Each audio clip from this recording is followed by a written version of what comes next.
The following is a fan summary, for entertainment purpose, only, which is not intended to replace the original series. We do not own the anime, music, artwork, or the lyrics, all rights reserved to their respective owners. This is for people's enjoyment only. This video is not meant to infringe any of the copyrights. Our story begins with the birth of a little boy who was hanging on his mother's umbilical cord and had golden hair. This little boy wondered where he was and if he was in heaven. When he opened his bright blue eyes, he saw the light of the world for the first time and noticed that it felt quite warm. He quickly closed his eyes again and enjoyed the warmth surrounding him. His mother held him in her arms, cuddling with her newborn son, and gave him the name El. As he continued to sleep in her arms, she expressed her love for him and hoped that he felt safe and secure. However, El's thoughts revolved around where he might be. A few years passed, and our story took a little leap. It was night. And the loving mother had just come home, calling out to her son, but using a diminutive form of his name, Eli. The house had a blue roof and looked neither too big nor too small from the outside, giving an overall cozy impression. The light from inside the house shone out through the windows, illuminating the surroundings. El's mother entered the room, greeting her son with a wave and asking if he had been good and looked after the house while she was away.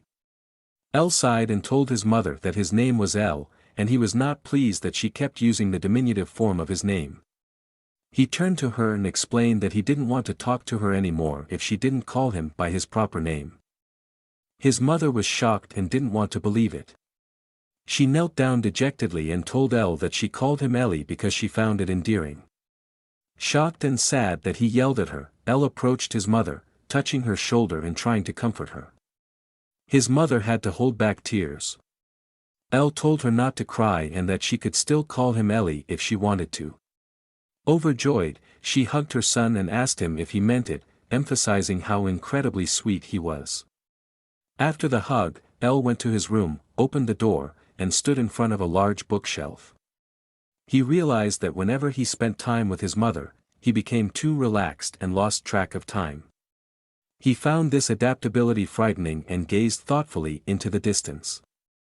El had been living in this world for 7 years but didn't know why he was here. He also had memories of his previous life and knew that he was reborn in this new life. In his old life, El had lost his parents at a young age and led a busier life than his peers to pay off the debts they had left behind. He wondered if he would now have the chance to live a more beautiful and peaceful life, now that he was reborn, and he wanted to seize this opportunity. Back then, as a student, he didn't have many opportunities to make money and ensure his survival. His thoughts revolved around odd jobs, and after a while, he had completed all sorts of jobs once. One of them was being a professional gamer. Back then, El didn't want to reveal too much about his private life and used a pseudonym. By winning prize money, he could easily earn some money, and he realized that this was also his best way to make money. It was a beautiful day back then. The sun was shining, and the sky was clear of clouds. One could see a beautiful school building and El's former self, sitting at his desk in school, looking into a book. His former name was Kim Junsung, and he was 19 years old. He wore a headband, had slightly longer dark hair, and was in a school uniform. There were also a few handkerchiefs on the windowsill, which he had brought for whatever reason. As he was jotting down some notes in his book, a young woman appeared before him, and Kim greeted her. The young woman glanced at his notepad, praised him, and said he was truly amazing. She was genuinely impressed and mentioned that the current coursework was quite challenging, but she expected nothing less from the top student in the class. Additionally, she asked if he had changed his headband and complimented him on it, finding it cute. She was curious about where he had bought it and wanted to try it on herself. She desperately tried to strike up a conversation with Kim, but he simply replied with a simple no when she asked if she could try it on too. This response nearly brought tears to the eyes of the pretty young woman.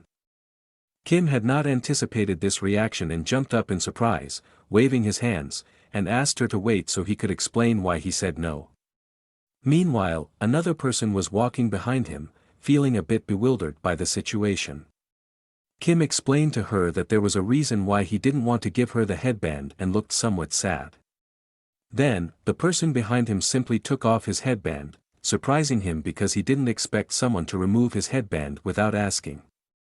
Both young women looked at Kim and told him that he looked much better without the headband. Their eyes sparkled, and they both said simultaneously that they needed a moment to think. They realized that Kim looked exactly like Lee Junhook, his pseudonym. While Kim tried to rearrange his hair slightly to maybe get out of this situation, one of the women turned back to the class and asked another girl if she was right, seeking confirmation. But the girl said that he didn't really look like his pro-gamer pseudonym, while one of his male classmates noticed a resemblance. The pretty redhead classmate who had just claimed he didn't look similar then mentioned that she had the same glasses as his pro-gamer pseudonym and asked him to try them on to compare better. Kim did this, and his classmates told him that he couldn't lie to his fans' eyes, and they realized that he and his pseudonym looked remarkably alike. His classmates were astonished and couldn't believe it. Some girls cheered, and a few male classmates recognized that they not only looked similar but were one and the same person, which naturally led to loud chatter in the class. The hearts of his female fans raced with excitement. They could hardly believe that they attended the same school and class as their idol and were surprised to discover that Lee Junhook was hiding behind the persona of Kim Junsung. Subsequently, everyone accompanied him, pestering him by expressing their plans to follow all his games or asking if he would play a game with them. Exhausted, he went to the school rooftop, seeking some peace from the classmates who had gotten on his nerves since they discovered his true identity. He sat down and pondered that he had actually wanted a quiet life and hadn't intended to make his pro-gamer career so public. The reason he wanted to keep his identity secret and become a pro-gamer with a pseudonym was that he wanted to save money quickly and didn't want too much attention. Suddenly, Shoes appeared in front of him, and his classmate with yellow hair stood before him, apologizing and saying that it was all her fault, and she hadn't expected the situation with his headband to escalate like that. Kim reassured her that everything was okay and she shouldn't blame herself but rather Mitschiller and Mage, who had set the whole event in motion. His classmate asked for something else besides the apology and requested a romantic date with him. Kim was already looking forward to the meal and thought that his life would finally take a turn for the better. He imagined the delicious food in his mind. However, in the end, it was futile, and he got hit by a truck Kuan. He had fought so hard to survive and lead a happy life and couldn't have foreseen that it would end in such a tragic way. At the end of his life, one thing came to his mind: in his next life, he wanted to be reborn as a wealthy person and lead a happy life. He wondered if his desperate plea had been heard. Not long after his birth, he realized he was reborn in a new world. At the age of 4, El read the books he found in the library and learned that he was born into a world with a feudal system similar to the Middle Ages, where there were ranks, classes, and noble titles. El sat once again under a tree in a shady spot, reading one of his many books, when his mother looked out of the window and told him to stop and come inside as the food was ready, and he must be hungry. It was another sunny day, and the sun shone on their cozy house. El was fascinated that this world had magicians who could use magic, knights who mastered aura, and priests who wielded the power of divine magic. There were so many fascinating things to discover in this world. However, El believed that the best part of this world in his current life was having a loving mother who cared for him. Moreover, he knew that his mother was a magician who had reached the 3rd level of magic at a young age. El's mother had lost her husband early on, which made her cherish and love her son even more. To meet her expectations, El trained diligently.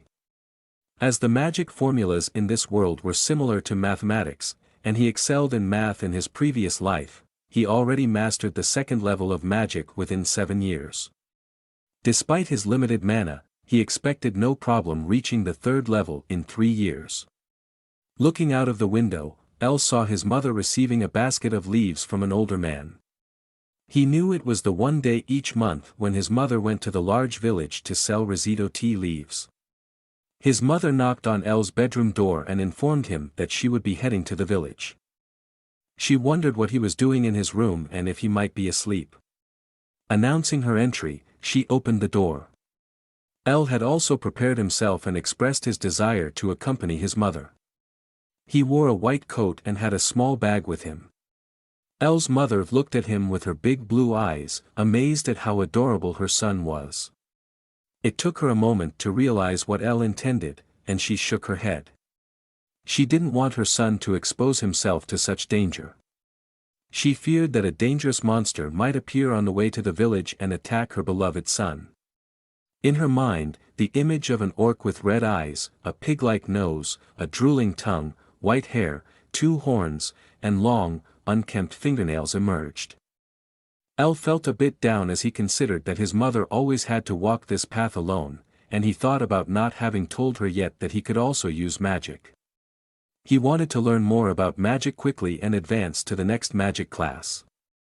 Reaching the 5th class would earn him the title of Count appointed by the king, treated accordingly. If he managed to go further and reach the 7th class, he would be considered one of the strongest magicians and could lead a very prosperous life. El's goal was to become the strongest and, above all, the richest magician on the continent and lead a happy life with his mother. But first, he had to start small.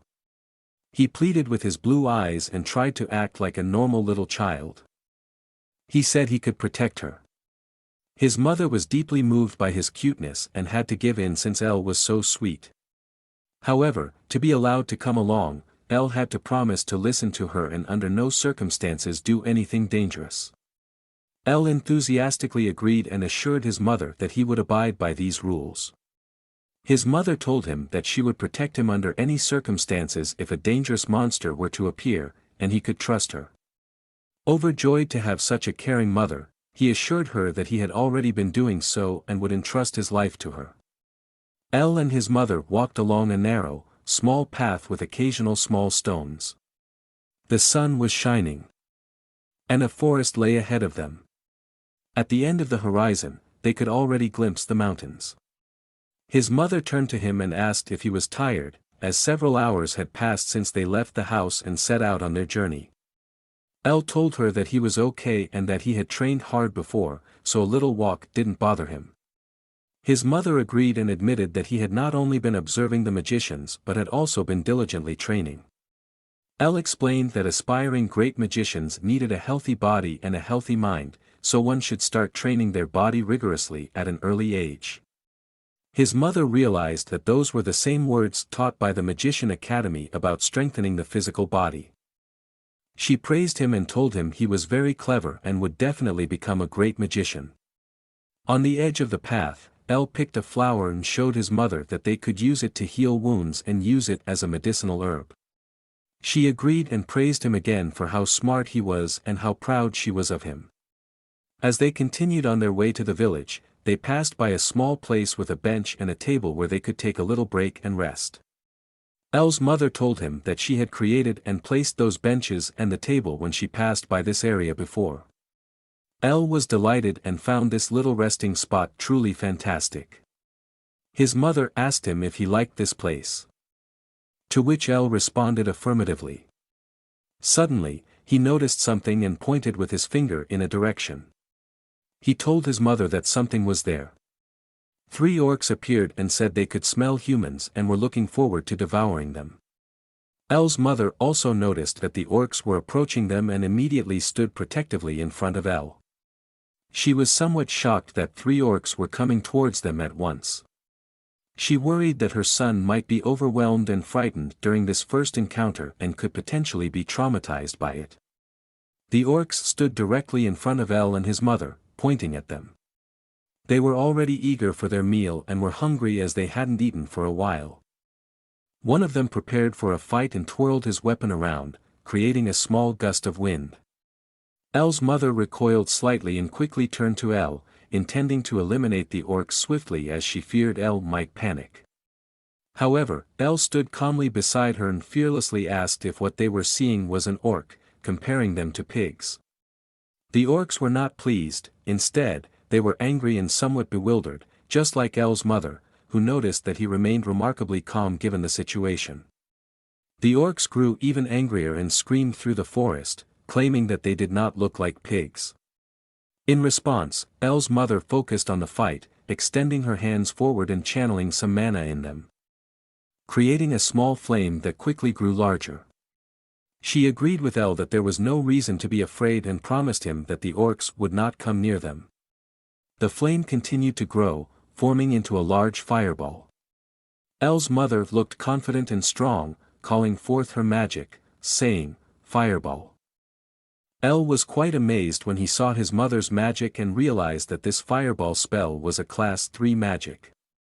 The fireball grew larger and flew towards the orcs, engulfing them in flames. El's mother couldn't help but laugh when he repeated his son's words about the orcs looking like green pigs. The orcs lay on the ground in pain, realizing that the fire magic was quite terrifying, and they better run away. And so, they promptly fled, running for their lives. El was astonished and praised his mother for being strong and cool. She wanted to hear more compliments from him and asked him to say it again since she didn't quite understand him earlier. He repeated once more that she was a cool and amazing magician. His mother was very happy to receive such a nice compliment and felt a bit embarrassed. While his mother set the food on the wooden table, they continued their well-deserved break.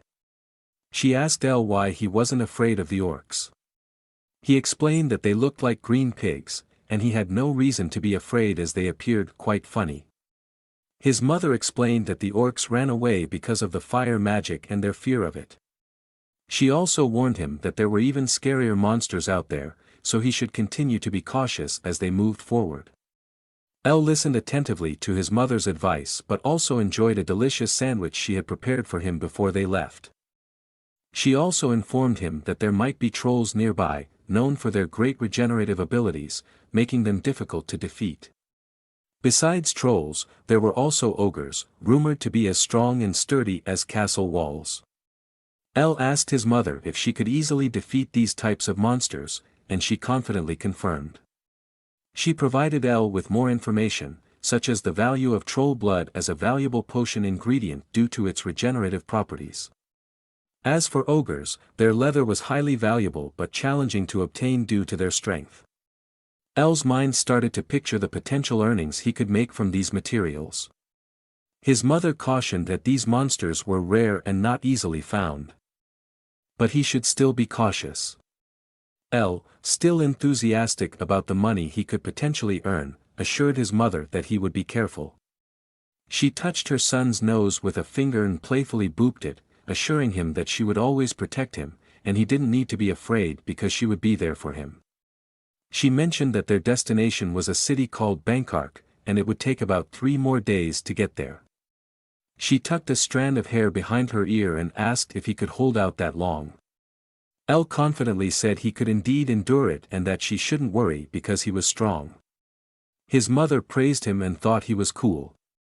So, the two of them continued on their way towards Ainhart. During the night, they made a small fire and told each other stories. During the day, they leaped over obstacles like logs, stones, and rivers, enjoying their mother-son time together. The 3 days passed quickly, and as the sun rose over the mountains on the horizon, they could already see the city of Ainhart from a hill. El and his mother looked down from the hill at the city, and El was glad to have finally arrived. He gazed at the place where he wanted to take his first steps towards becoming a prosperous person. Excitedly, he looked down and beamed with happiness alongside his mother. Together, they entered the city, and for the first time, El felt as if he had been reborn into a different world. In front of him was a small, majestic fountain, and a little further ahead of the fountain stood a larger, round building with white and blue accents and a horse as its emblem. People were bustling all around the city, also appearing genuinely content. El looked around with excitement and couldn't stop marveling at everything. His mother reminded him to look straight ahead while walking and led him in the direction they needed to go. They arrived at a shop with a green roof, similar to their house.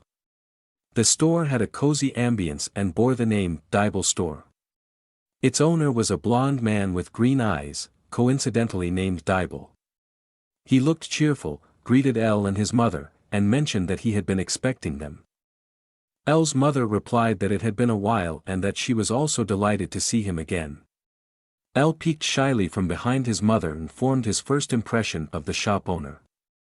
Dibble looked past El's mother and asked who the little man behind her was. She hugged her son and introduced him as her son, her little reliable companion. Furthermore, she showered him with compliments, praising how smart and adorable her son was.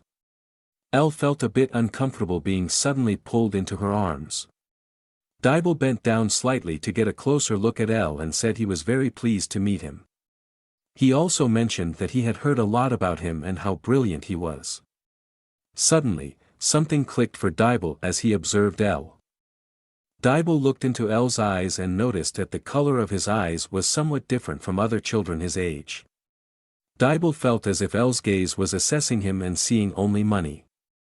El's mother called Dibble's name, snapping him back to reality as he looked up again. Dibble apologized for being somewhat rude and lost in thought for a moment. He praised El's mother for having such a wonderful son. El's mother put her backpack on the ground and opened it, revealing many small green tea leaves that shone and sparkled. The quality of these leaves was exceptionally good for this time of year. Dibble took the backpack and examined the leaves closely. He remarked that the quality was truly astonishing and that he hadn't expected such high quality. He offered 5 more gold coins than the last time he bought from her. He also mentioned that currently, nobody else could sell such high-quality leaves as hardly anyone could achieve this level of excellence. El's mother admitted that she actually had no idea about tea leaves but thanked Dibble for his generosity.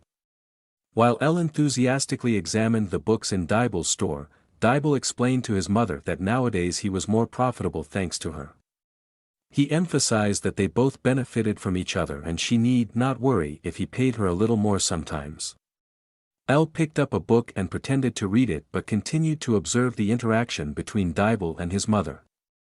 He noticed that Dibble knew exactly how to assess the products he purchased and how to speak with his customers to build a good rapport with them. El also wanted to establish a connection with a store and realized that this store would be perfect for that purpose. His mother said her goodbyes, telling Dibble that she would see him next time.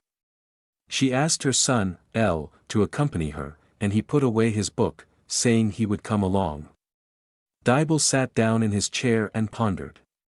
He thought about El and his eyes and how he would become a great person in the future. El and his mother continued through the city, and El asked where they were going next. His mother held up a small bag and explained that they were now on their way to the Mage Tower to sell small mana stones engraved with runes. Mana stones allowed anyone to use magic effortlessly, but these stones could only be used once. Their production was challenging, hence their high price. El immediately thought about how he could simplify the process of creating these mana stones with his improved magic techniques. However, he also had to consider that the materials were very expensive, and he didn't dare to try it himself.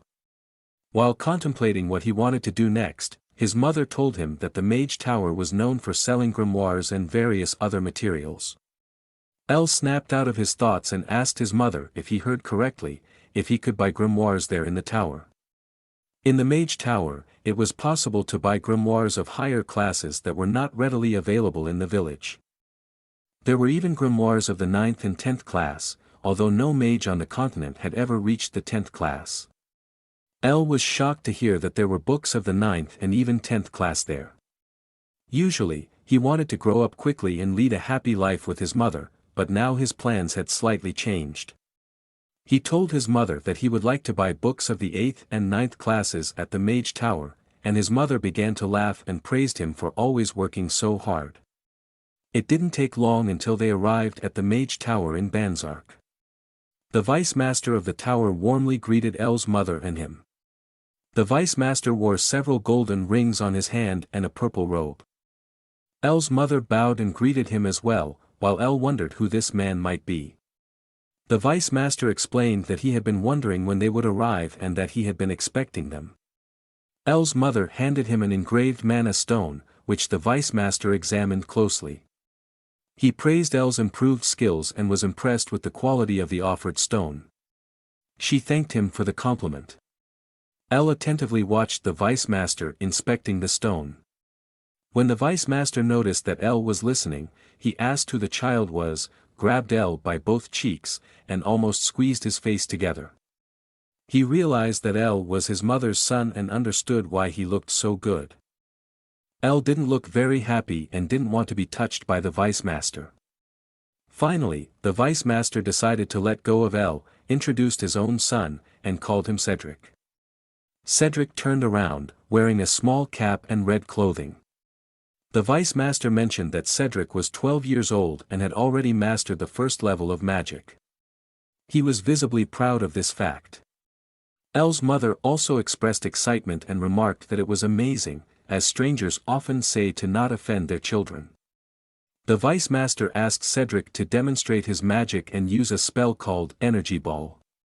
Cedric reluctantly performed the spell, but he visibly struggled to conjure something in his hand and had to exert a lot of effort. Nonetheless, L's mother was impressed and said she was looking forward to the future, believing that Cedric had a great destiny ahead. Suddenly, the vice master began making inappropriate advances towards L's mother. He said that if she submitted to him, he could teach her son the same things and that L could achieve the same as Cedric. Of course, she rejected this inappropriate offer.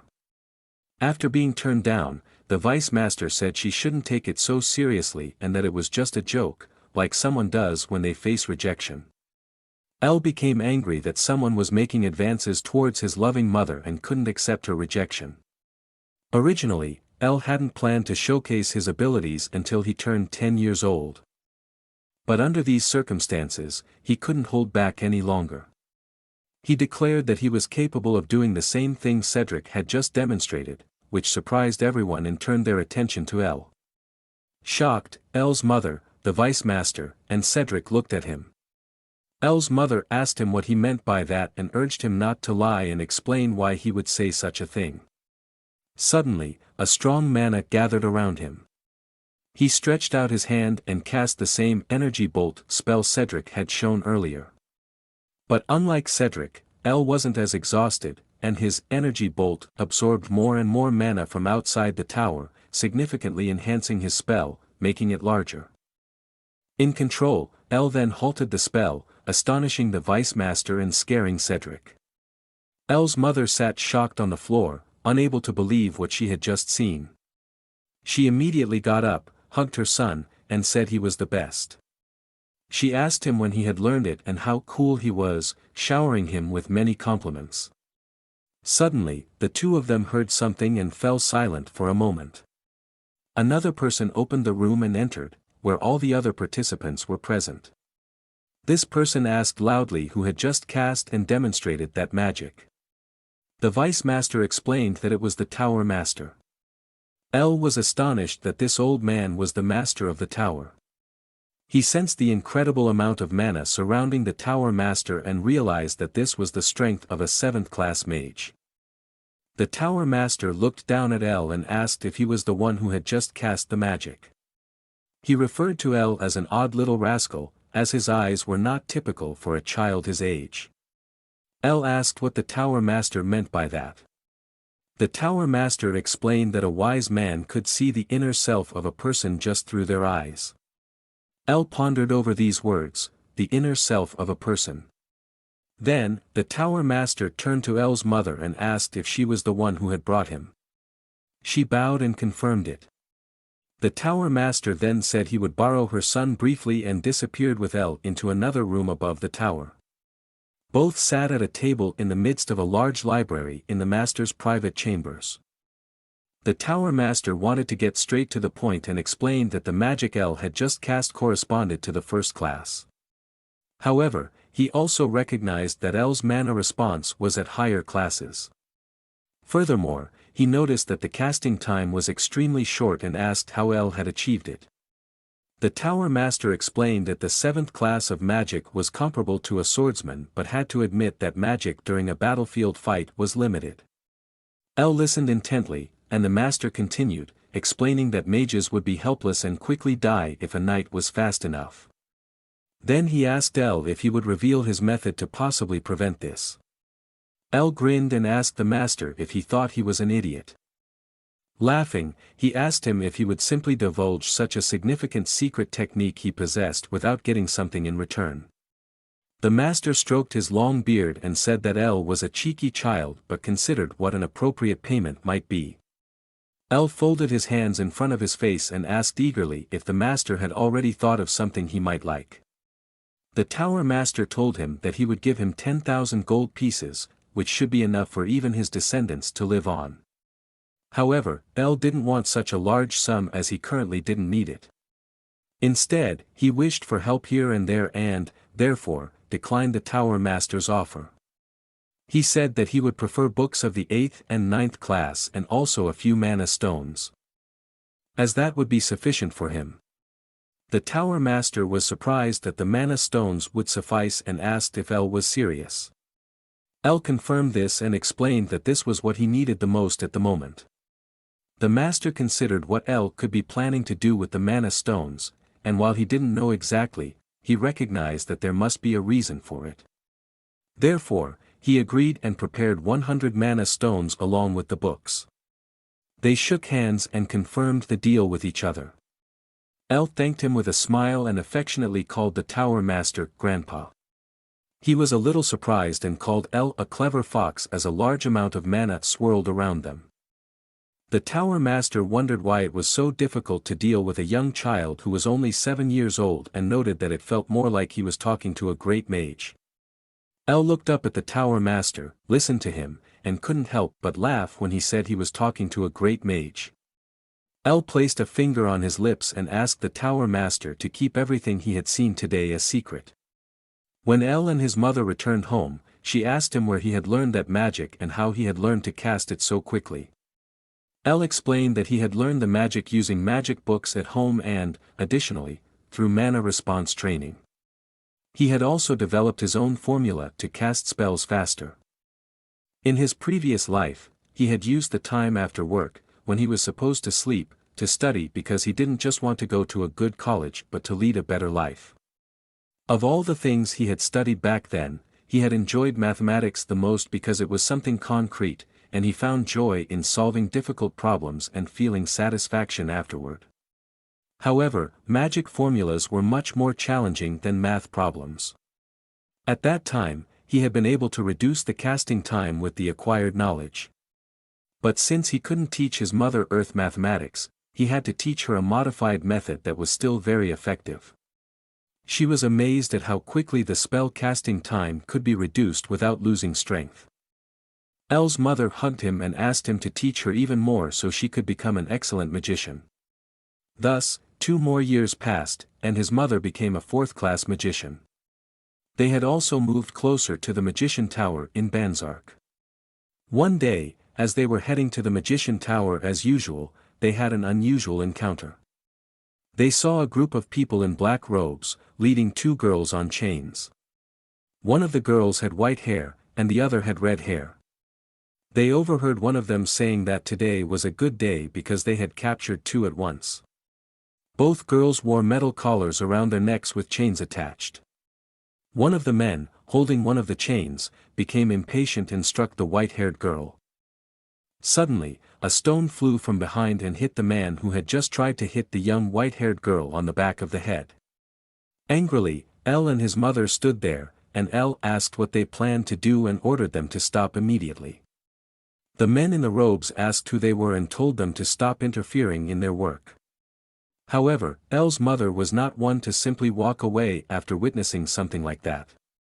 Both girls wore simple brown garments, and the red-haired girl looked desperate as she touched the white-haired girl lying on the ground and anxiously checked on her condition, tears in her eyes. L's mother gently touched his shoulder and asked him to move aside for a moment. She realized that words wouldn't help in such a situation and cast her fireball spell. This made L happy, so he supported his mother and also fired his energy bolt, which drove the men in black robes away. They freed the 2 girls and asked if they were okay. L's mother couldn't understand why someone would do such a thing. L reached out his hand to the 2 girls lying on the ground and assured them that everything would be fine now. The girls looked at L's hand in disbelief and couldn't believe their luck. Tears filled their eyes, and they grabbed Elle's hand. At first, they wanted to find their families, but when Elle and his mother learned that the two had nowhere to go back to, they decided to take them in. And so, the rest of the 2 years passed, and the everyday life with Elle, his two new sisters, and his mother settled into a regular routine. The sun rose, and their new house glowed in the morning sun rays. Elle was still comfortably asleep in his bed. Over the past years, his hair had grown a bit longer, and the sun rays from outside streamed into his room, gently touching his face. The door to his room opened, and the white-haired girl they had adopted quietly entered the room, calling his name to check if he was awake. She raised her hands and conjured a small golden bird on her palms with her magic, lovingly urging Elle to get up. The golden bird then took flight in the air, slowly soaring higher through Elle's room, leaving behind its warm feathers. The feathers gently brushed Elle, and he slowly woke up, cocooned in the warm sun rays and the warmth of the golden bird. Elle sat up, stretching and yawning, fully waking up. He noticed that his white-haired sister Serena was also in the room, having woken him up. He praised her for her impressive progress in magic in such a short time, particularly admiring her recent wind magic spell. He asked her if she wasn't exhausted from spending the whole day observing and learning magic from him. Serena explained that it had been challenging at first, but once she realized that magic was enjoyable and she took pleasure in learning new spells, it became much easier and less tiring. Especially now that she had found a rhythm. Serena then turned around and suggested that Elle should come downstairs. Elle agreed and made his way downstairs. Serena was already waiting with a tray and a cup in hand. Elle looked around and asked about his other adopted sister, Kaina, and if she was outside again. Serena confirmed that Kaina was indeed outside and had been going out in the mornings lately.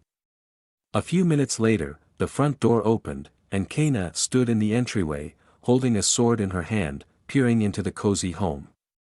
She asked her new brother Elle if he had slept well, to which he wished her a good morning and praised her incredible patience and endurance during their sword training. Kaina looked down at her sword and explained that she had done just that because she felt that the more she swung her sword, the better she would become and the more progress she would make. Moreover, she thoroughly enjoyed the training. She took up a combat position and suggested that they could have a practice fight to personally demonstrate her progress. However, Elle explained that he would rather see it next time when they were outside and not fight inside the house. Elle, Serena, and Kaina were all of a similar age, with Elle being the oldest, and Serena 2 years younger. They had been isolated from the outside world from a very young age, making it challenging for Elle and his mother to teach them everything. Nonetheless, they had succeeded, and now both Serena and Kaina had their lives well under control, having adapted well to their current life. Elle had mainly tutored the two of them. Serena possessed a great talent in magic and had already reached the first class. Kaina, on the other hand, showed exceptional talent in athletics and was primarily taught swordsmanship. The result of their diverse training was that they complemented each other, balancing their strengths and weaknesses. As Elle looked at the two of them, he felt immensely proud of their rapid and positive development and of what he had taught them in such a short time. Suddenly, Elle's mother appeared and greeted her children with a cheerful, "Good morning." Her good mood was evident. As she passed by Elle, humming happily, he realized that something special must have happened. She turned around and asked her son if it wasn't obvious to him, showing him the peace sign with great pride and explaining that she had mastered the 5th level of magic yesterday. Elle was astonished and happy for his mother. And Serena and Kaina also congratulated their new mother, addressing her directly as "Mother." Elle's mother was deeply moved by this and thanked everyone for their well wishes. Elle contemplated how to appropriately celebrate this event, and all three women looked at him inquisitively. However, he already had an idea and turned around. The evening gradually approached its end, and the sunset bathed the entire city of Ainhart in a beautiful violet light. Even the Mage Tower glowed in the lilac brilliance of the sunset. The old tower master was astonished by Elle's appearance and how much he had grown in the last 2 years. He noticed that it had been impolite and made him appear unsympathetic that El had only reappeared now. While El's mother and sisters were still climbing through a portal, El explained that he had come personally to him for this reason. He also asked the Tower Master if it was true that he had defeated a Sword Master in combat, and he realized that the Tower Master was continually becoming stronger. The Tower Master confirmed this and invited El and his companions to take a seat at the table. El took one of the chairs, while his mother stood behind him and asked her own son why they were suddenly going to the Mage Tower and if there was a reason for it. The Tower Master was also curious and asked El why he had come so unexpectedly. El explained that he wanted to show his new innovation and poured a few red magic stones from his bag onto the table, each of which had a small magical inscription. The Tower Master took one of these stones, which at first glance looked like ordinary mana stones, but he recognized that they were actually magic stones, one of the most challenging things to find on the entire continent. Furthermore, he realized that this meant that El was the inventor of these stones. A magic stone held almost as much mana as a high-ranking mana stone. However, the difference lay in the fact that these magic stones could be easily recharged within 3 days after being used once, and they could be used 10 times. In contrast, conventional mana stones had to wait for several years before they could be used again. The Tower Master also explained that many people from other Mage Towers were sent, which had resulted in recent reports of unusual individuals lurking around El's new house. El's mother asked her son if it was true, to which he confirmed that it was, but fortunately, those people hadn't dared to take further action. Additionally, El thought that these stones would also interest the Tower Master. The Tower Master's eyes widened briefly, but then he realized that El was still a child, even though he behaved like an adult, and he asked what El wanted. El raised his hand and said that he had 4 things he wanted in exchange for handing over the production and sales rights of the magic stones to the Mage Tower. Firstly, he wanted to ensure the safety of him and his family. This would be easy since other Majorterm would learn that this tower held the rights, causing those people lurking around their house to simply give up and disappear. The Tower Master agreed and recognized that he was probably right. Secondly, El wanted sword and magic books, thinking about his 2 sisters and how excellent they were and how they needed new books. The Tower Master also agreed to this and told them that he had countless books, so they could take whatever they wanted. He asked what other conditions El had in mind. El told him that he wanted the Tower Master to show him a good inn, which puzzled the Tower Master. El explained that his mother had reached the 5th level of magic, and he wanted to celebrate that. The fact that El wanted to see a good inn and gave up one of the conditions he could have had for the magic stones astonished his family. Furthermore, he expressed his wish to have a luxurious vacation with his family, without anyone else accompanying them. His mother was moved to tears and embraced him, calling him such a good son and thanking him. His sisters also joined in the hug, and El realized that he wanted to protect this place, whatever might happen. The Tower Master reluctantly interrupted the heartfelt hug of the family but was curious about the 4th condition El wanted. El became more serious and squinted his eyes. He said that he wanted a book that contained instructions to create a golem, essentially a golem-making book. The Tower Master repeated El's words, shocked, and asked him why he would need a golem and if he didn't know that even with a blueprint, he couldn't create one. El just chuckled at these 2 questions and said that he was merely interested. In reality, he had a different purpose for needing a golem. For more years passed. The moon shone in the sky, and it was another clear, starry night.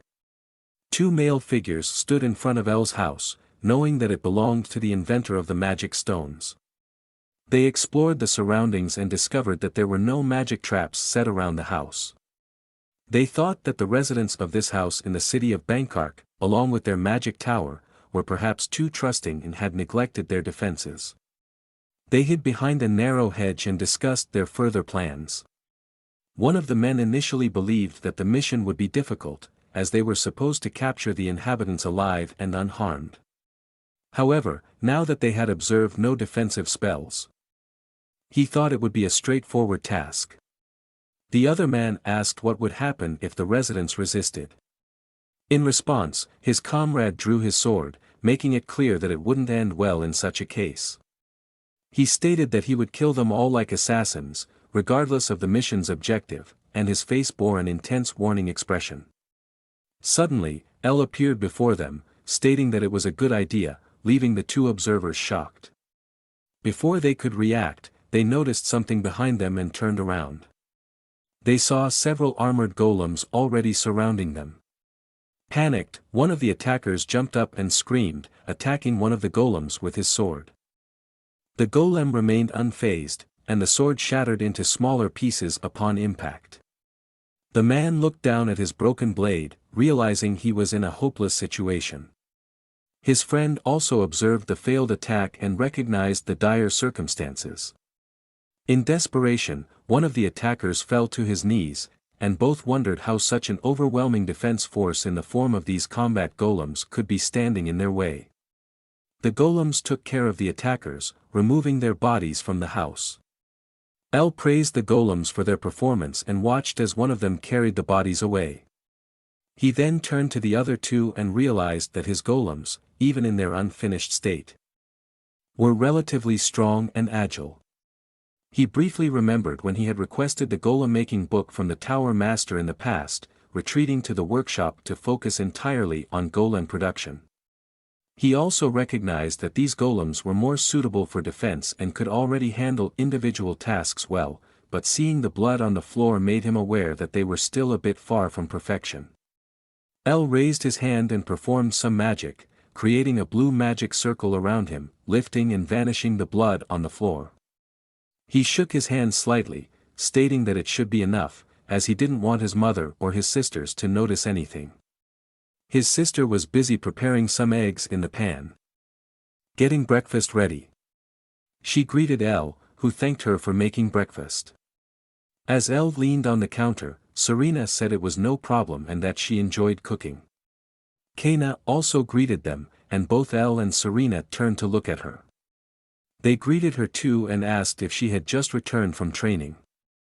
Kaina, just like 4 years ago, got ready for a fight, grasping her sword and asking if El wanted to see her progress.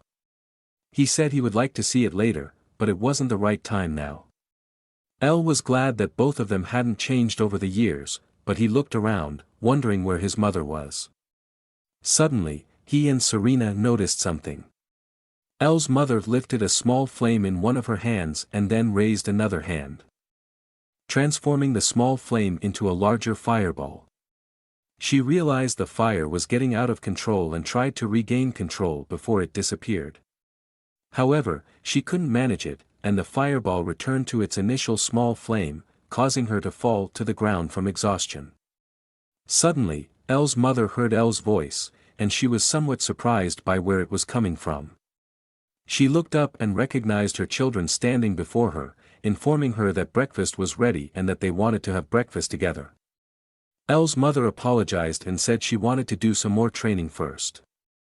However, El told her that, despite the training, she needed to pay attention to eating properly to become stronger and avoid overworking herself. He also praised her, saying she was incredible. However, El's mother disagreed, stating it wasn't true and expressing her desire to quickly rise to the level of a 6th-class mage. When El told her she didn't have to work so hard, she turned around, interrupted him, and tearfully insisted that she had to. El was shocked and wondered why his mother suddenly acted this way.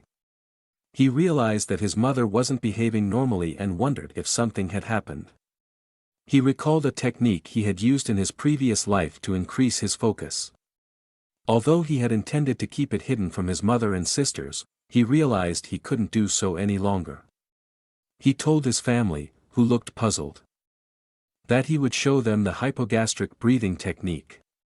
El explained the hypogastric breathing technique to his family, instructing them to concentrate on a pressure point a few inches below their navel. They were to inhale through their nose and exhale all the air in their body through their mouth. By mastering this technique, they could gather their energy at a single point and increase their strength. The 3 women tried the technique immediately, synchronizing their breathing. Serena turned red and had to stop first, saying she couldn't breathe under these circumstances. Elle advised her not to overdo it and take it slowly by breathing calmly and steadily. Kaina followed next but also had to give up, holding her stomach and saying her abdominal muscles were cramping permanently. Elle corrected her mistake, stating that she was breathing too forcefully and using too much force. Both of them lay exhausted on the floor after completing the breathing training. Serena said that she usually didn't pay much attention to her breathing and admitted that this method was very challenging to learn. Kaina agreed with her, stating that the human body and its techniques were a mystery to her, and this technique was also difficult to master. Elle's mother was still standing there, breathing calmly in and out. A bright blue mana surrounded her. Elle, Serena, and Kaina looked at their mother in astonishment, fascinated that she still had an incredible focus. Elle realized that nearby mana was gathering around his mother, and she felt her senses improving. She, too, could feel the mana slowly enveloping her, and her magic kept growing stronger. It was something she had never felt before. Suddenly, she thought about how her son, Elle, had discovered and developed all of this on his own, without the help of others. It reaffirmed her belief that he was a genius. That's why she wanted to become stronger, to create a better environment for Elle and return to a specific place that looked like a large, beautiful estate. Elle's mother suddenly opened her eyes, and the mana now gathered even more around her. It flowed slowly into her body, giving her an incredible strength unlike before. She raised her hand again and tried once more. This time, she started with a small flame, but it was much more powerful than her first attempt. She intensified the flame and effortlessly controlled a massive fireball with just one hand. Elle and his sisters continued to watch their mother's experiments, and when she transformed the fireball into various animal forms, they were even more amazed. They congratulated their mother. Serena told her that she could feel her mana had become stronger and that she had accomplished an incredible transformation. She wiped the tears from her face and said that she could definitely reach the 6th class now. She thanked her children, explaining that she had made these advancements thanks to them. Elle was happy to see his mother smile again and look happy. He wondered if he could find another clue to help his mother reach the next level. However, for his main goal, he needed to figure out how to awaken a night golem. His mind was filled with thoughts of how to achieve this goal. He wondered if he had recognized and not ignored the change in his mother earlier, and if he had been attentive and communicated with her back then, whether it would have been possible to continue living peacefully. As Elle got lost in these thoughts, he saw the faces of his sisters Serena, Kaina, and his weeping mother. His sisters embraced their mother, while Elle stood apart, deep in thought. His mother apologized to her children for holding them up all morning and only now could they eat together. Kaina reassured her that it was okay and she shouldn't dwell on it. Serena also told her it was fine and what mattered more was how amazing it was that she had advanced a class. Elle's mother had tears in her eyes as she expressed her gratitude for her children being so kind and understanding. However, she couldn't help but wonder why her biological son, Elle, finished his meal and immediately retreated to his room, leaving her alone.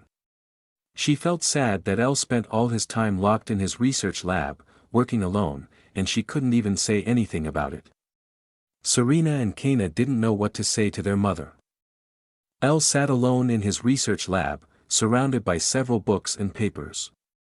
He held his head in his hand, visibly pondering the fact that creating the continent's strongest golem wasn't as easy as he thought. He knew he wanted to create a golem capable of independent thinking and action. To do this, he needed to create an ego, but that wasn't an easy task. Thought magic was on the 8th level of a mage's skill, and it was known to be one of the most challenging magic arts. Elle lay back on the floor and held a book in his hand. He understood the knowledge theoretically but couldn't apply it practically, even though he was now a 6th class mage. He wondered if it would work once he reached the 7th class. But he knew that wouldn't happen anytime soon. If he couldn't attain the enlightenment of the 7th class, he couldn't master it either. So he asked himself how he could achieve this enlightenment. He remembered when his mother had used hypogastric breath for the first time and created a fireball from it. He wondered if he had missed something important during his own development that could support him in this process. Suddenly, his sister entered his room and apologized for disturbing him while he was so focused. However, she reminded Elle that it was time for him to oversee her training and asked if he could come. Elle quickly stood up and said he would come right away to monitor her training. As he walked to the door with her, he asked if that was what she had asked him about earlier, as she was having some problems. Serena confirmed it and explained that she was currently struggling with the basics, apologizing for needing his help with something so simple. She told Elle that she didn't understand the nature of mana, which puzzled him. He asked her if she could feel the mana, how it reacted, and how it permeated her entire body. Serena said that she did feel something similar, but it wasn't her main concern. She wasn't sure how to explain it properly. She placed her hand on her body and tried to explain to Elle that she meant more the temperament of the mana. She sensed a variety of different types of mana that seemed to blend together within her. And she couldn't decipher their differences, let alone their powers and characteristics. She wondered if Elle could possibly help her understand what she was feeling. Elle was amazed as he listened to his sister's description. He too began to wonder about the nature of mana and its properties. He asked, mana properties, while contemplating Serena's feelings and whether he had ever experienced something similar.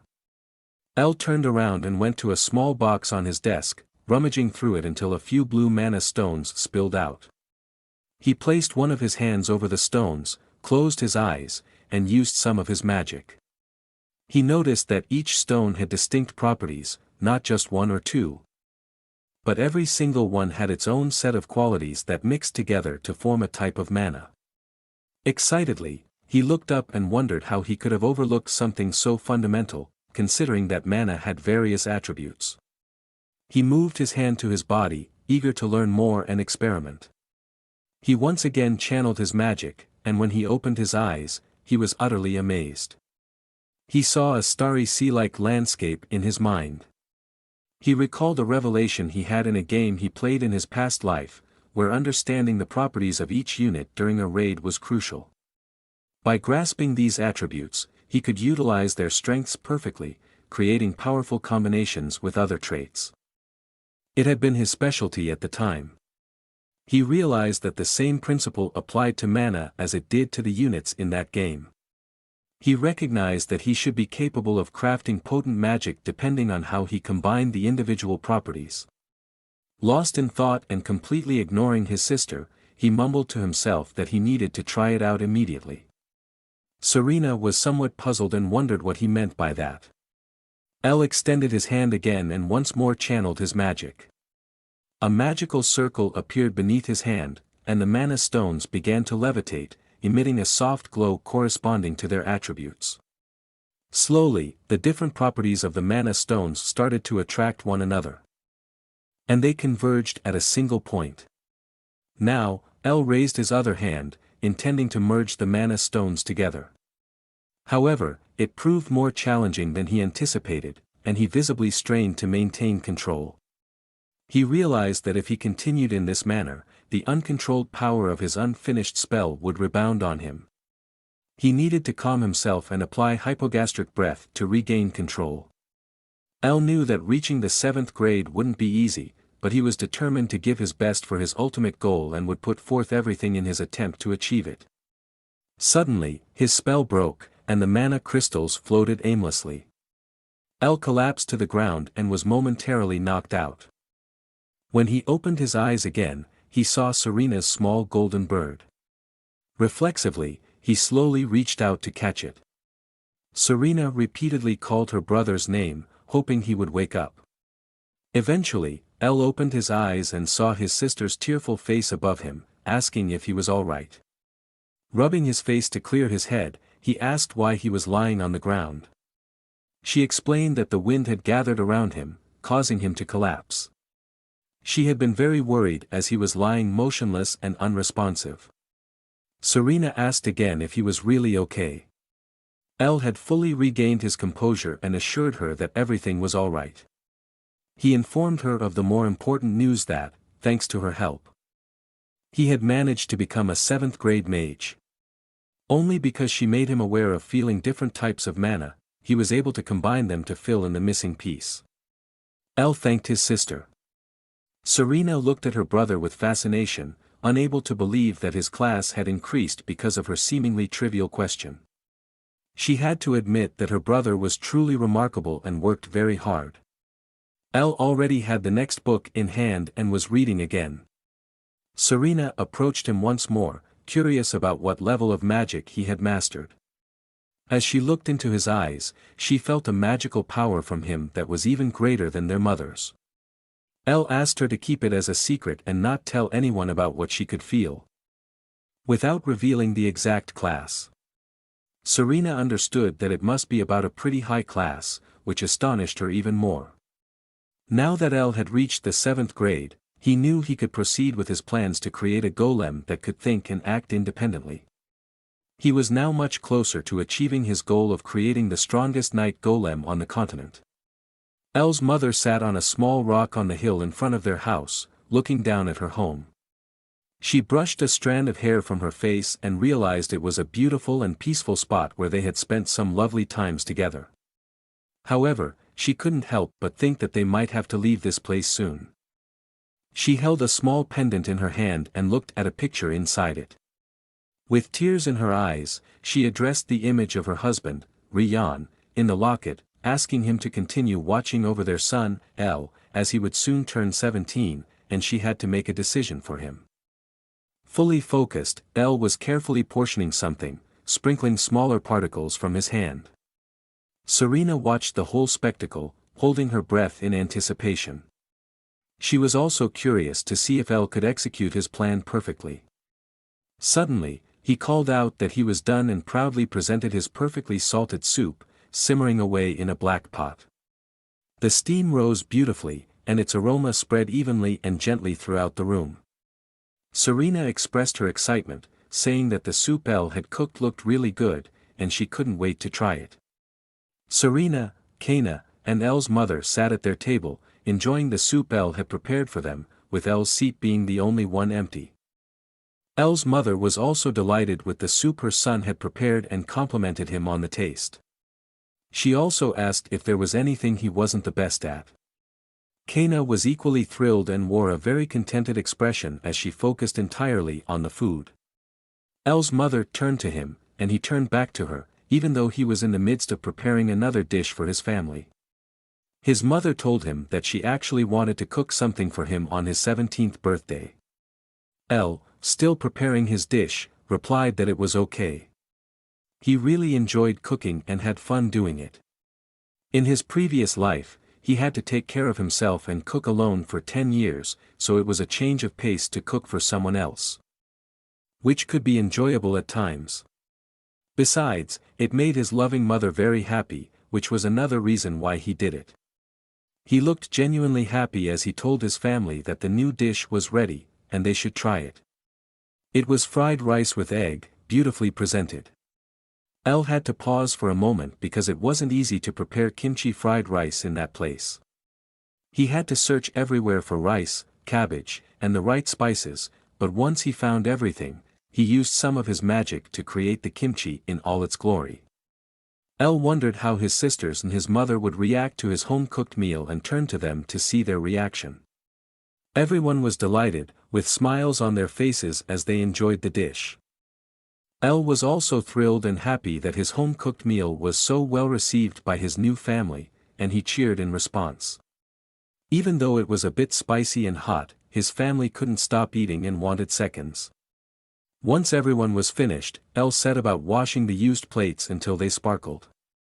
He looked at the clean dishes in the sunlight streaming through the window above the sink and realized that it was a truly wonderful feeling that everyone enjoyed his food and had fun eating it. Suddenly, El's mother stood behind him and told him that she needed to discuss something important with him. El turned around, shocked, and noticed that his mother had a serious expression. He wondered what it could be that she wanted from him.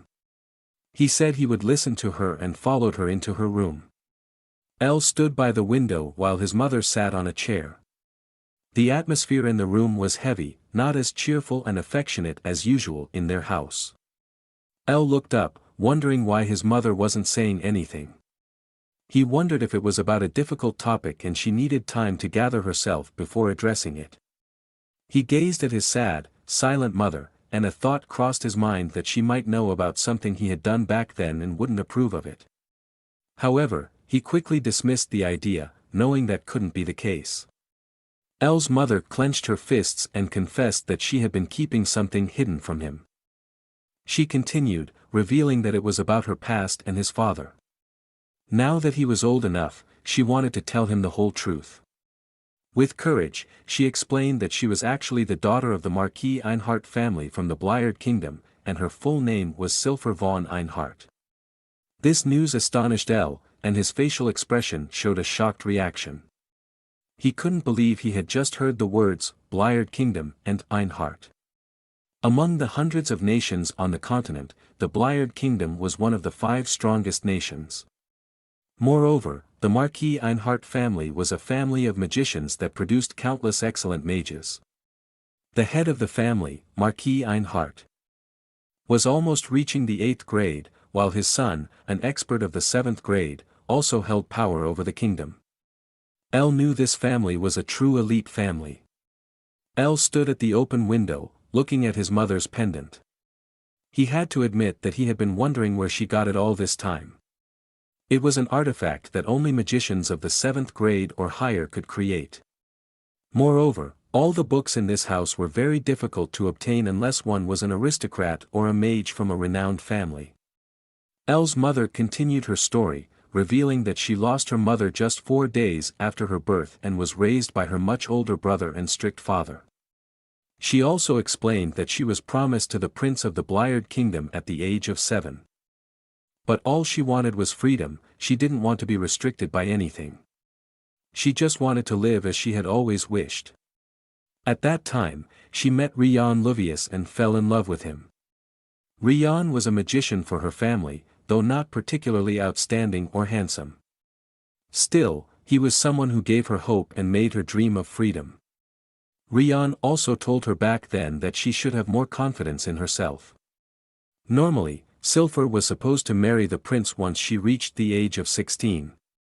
However, she chose to run away with her new lover, Rian, and finally follow her dreams and be free.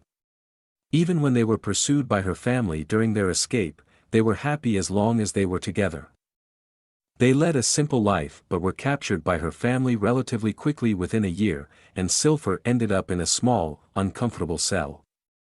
She sat huddled on a small bench inside the cell and was deeply unhappy about her current situation. Her father visited her then, looked at the untouched food, and asked his daughter how long she planned to stay like this. Furthermore, he asked her if she loved Rian so much that she would lead such a life for him, imprisoned like a rat in a small cage. Cilfir looked at her father disdainfully and demanded that he should set her beloved Rian free, otherwise, she would want to take her own life. Her father just grinned and said that she was just as stubborn as he was. Being his daughter. With sarcasm and irony, he remarked on what a perfect couple his daughter and Rian would make. He also told her that Rian worried about her just as much as she worried about him. Meanwhile, Rian was in a much worse condition than Cilfir. He was chained to a wall and couldn't even take a few steps.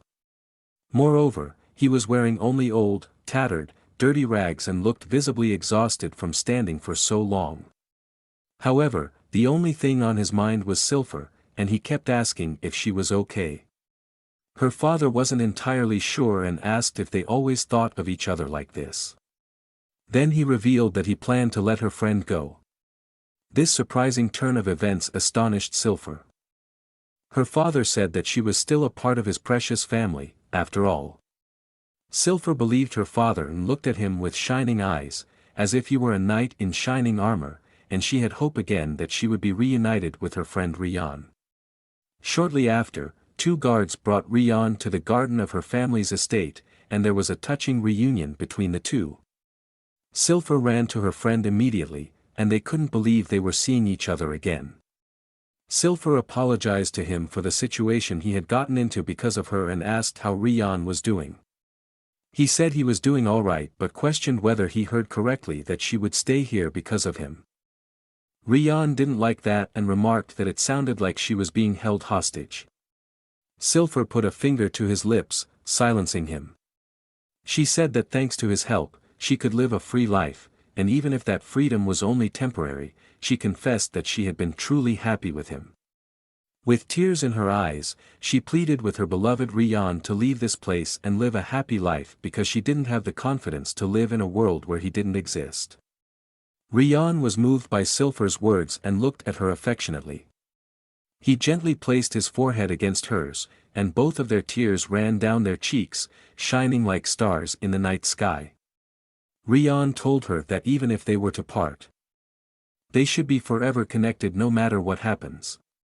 Suddenly, a sword swung down and beheaded Rian right in front of Cilfir's eyes. Completely in shock, Cilfir stood there and couldn't immediately comprehend what had just happened. Blood splattered everywhere, and a few drops landed on her face and clothes. Stuttering, she stood before Rian's lifeless body lying on the ground as one of the guards who had led him to the garden held his bloodied sword. Her father told her that he had kept his promise and had put Rian out of his misery, while the guard aimed his blade at Cilfir. He went on to say that he even showed the magnanimity to let Rian say goodbye before executing him. Such was his love for his daughter. Cilfir was still in shock and didn't know which way was up or down. She simply stood there. Amid her father's screams, Cilfir fell to the ground, covering her ears to minimize the noise, and wept for her beloved Rian. She explained that the reason for all this was that Marquis Ainhart never forgave them for running away together, breaking off the engagement with the prince, and bringing shame upon the family. Elle had to process all of this and couldn't stop marveling at the revelations. With eyes wide open, he still stood by the window, looking down at his loving mother. She continued to explain that she was excommunicated from her family, but to preserve the family's reputation. Her father allowed her to live here and told her to return once she had mastered the 6th grade of magic.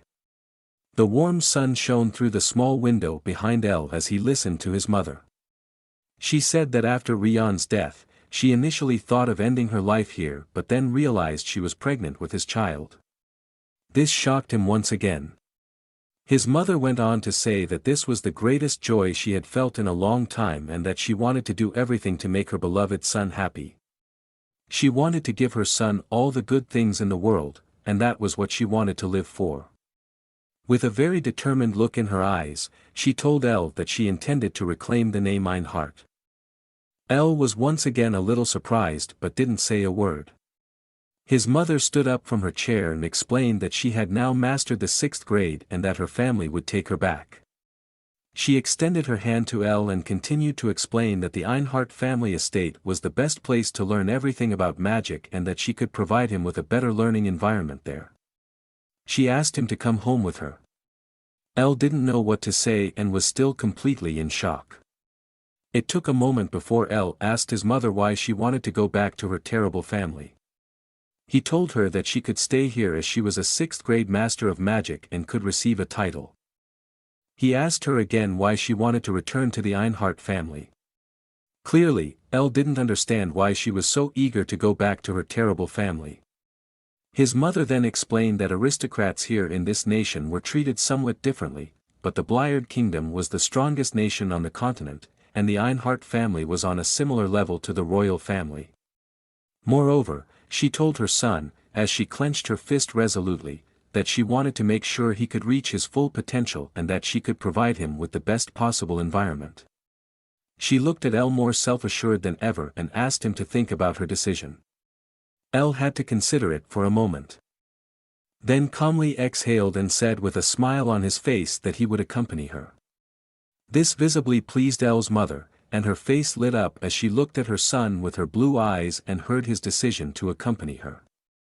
Cilfir embraced her son and told him that she loved him very much, to which Elle replied that he loved her very much too. He also said that he would need to get ready to prepare his things to leave. Elle opened the door to the hallway and left his mother's room. Suddenly, he looked to his left and saw his two sisters, Serena and Kaina, standing there. Both looked anxious and unhappy. Serena spoke with a trembling voice, apologizing that they didn't mean to eavesdrop. But they overheard something. As the midday sun shone through the hallway window, illuminating the space, Serena and her sister Kaina hesitantly asked Elle what would happen to them now. Serena fought back tears as Kaina tried to comfort her, gently touching her arm. Serena questioned whether they were technically still slaves and if they went to the Ainhart family, they could no longer be with them. Elle, however, wasn't concerned about that and was relieved that the issue his sisters brought up was only about this matter and not a bigger problem he had to solve on the side. He assured them that they were a family, and that meant they would be together forever. This surprised his sisters, as they had never experienced such love in their lives before. Elle told them that he would think of a few ideas to give them new identities. He had already come up with a couple of options, such as registering Serena and Kaina as traitors or mercenaries. He told them not to worry and not to hang their heads low. This made Serena and Kaina very happy, and with tears of joy in their eyes, the two sisters gratefully thanked their brother for being willing to do so much for them and that they wouldn't have to part from their loving new family. Elle told them that he needed to visit someone, and his mother shouldn't know about it. However, they should start packing their things and prepare for departure. His sisters agreed and promised not to tell their mother about Elle's visit to a place she shouldn't know about. Elle turned around and left with a happy expression, which he put on for the sake of his sisters. He left the house and realized that he couldn't change his mother's mind. So, he understood that there was only one thing he could do. With a determined look in his eyes, signifying that Elle had also made a decision, he went to Dibel's shop. Dibel greeted Elle, saying it had been a while since they last saw each other. Dibel extended his hand and asked Elle to take a seat at a table. Once they were both sitting at the table, Dibel thanked Elle for the rights to sell his magic stones, explaining that his business was flourishing thanks to these stones. Elle said that he had come to ask him a favor today. He assumed that Dibel would know, given that he ran a business and had access to an excellent network of information. Dibel said that this was definitely the case and explained to Elle that he had some partnerships with information guilds that spanned across the continent. If Elle wanted, he could even tell him about the royal secret treasures and riches. However, when Elle expressed his interest in knowing everything about the Marquis Ainhart family from the Blired Kingdom, Dibel was shocked. He looked at Elle and wondered what had suddenly changed the atmosphere. Elle appeared completely serious and focused, unlike anything Dibel had seen before. Dibel had to swallow hard as he realized how serious the situation was and how important this one question was to Elle. He began to tell him about the Marquis Ainhart family.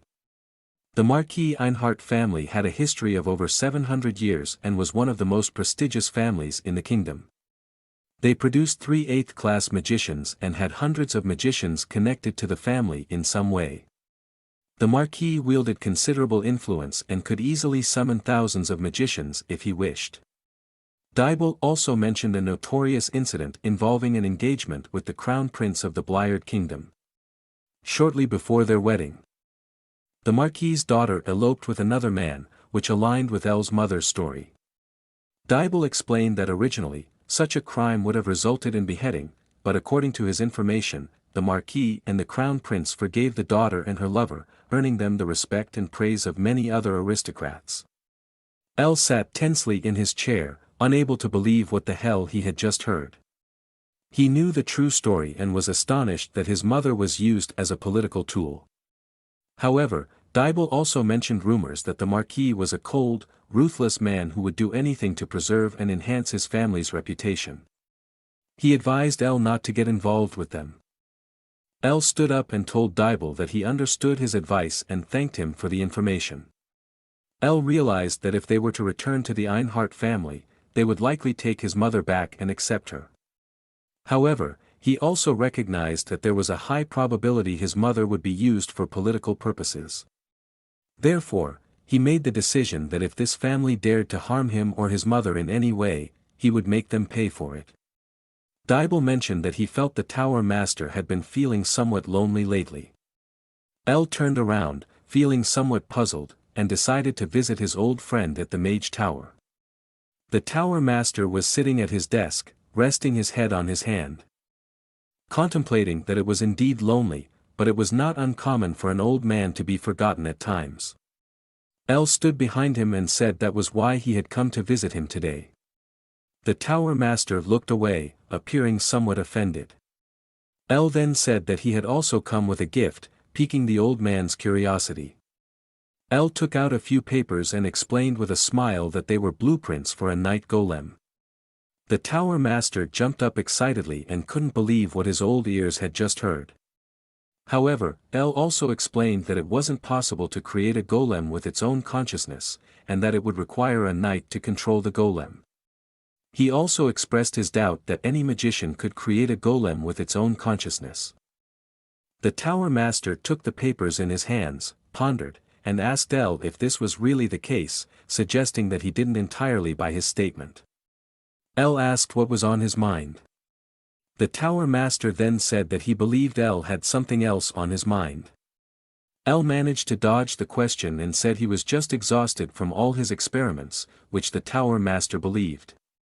El was relieved that he believed the explanation, but he had to acknowledge that the tower master, despite his age, was sharp and had a keen perception, not easily fooled.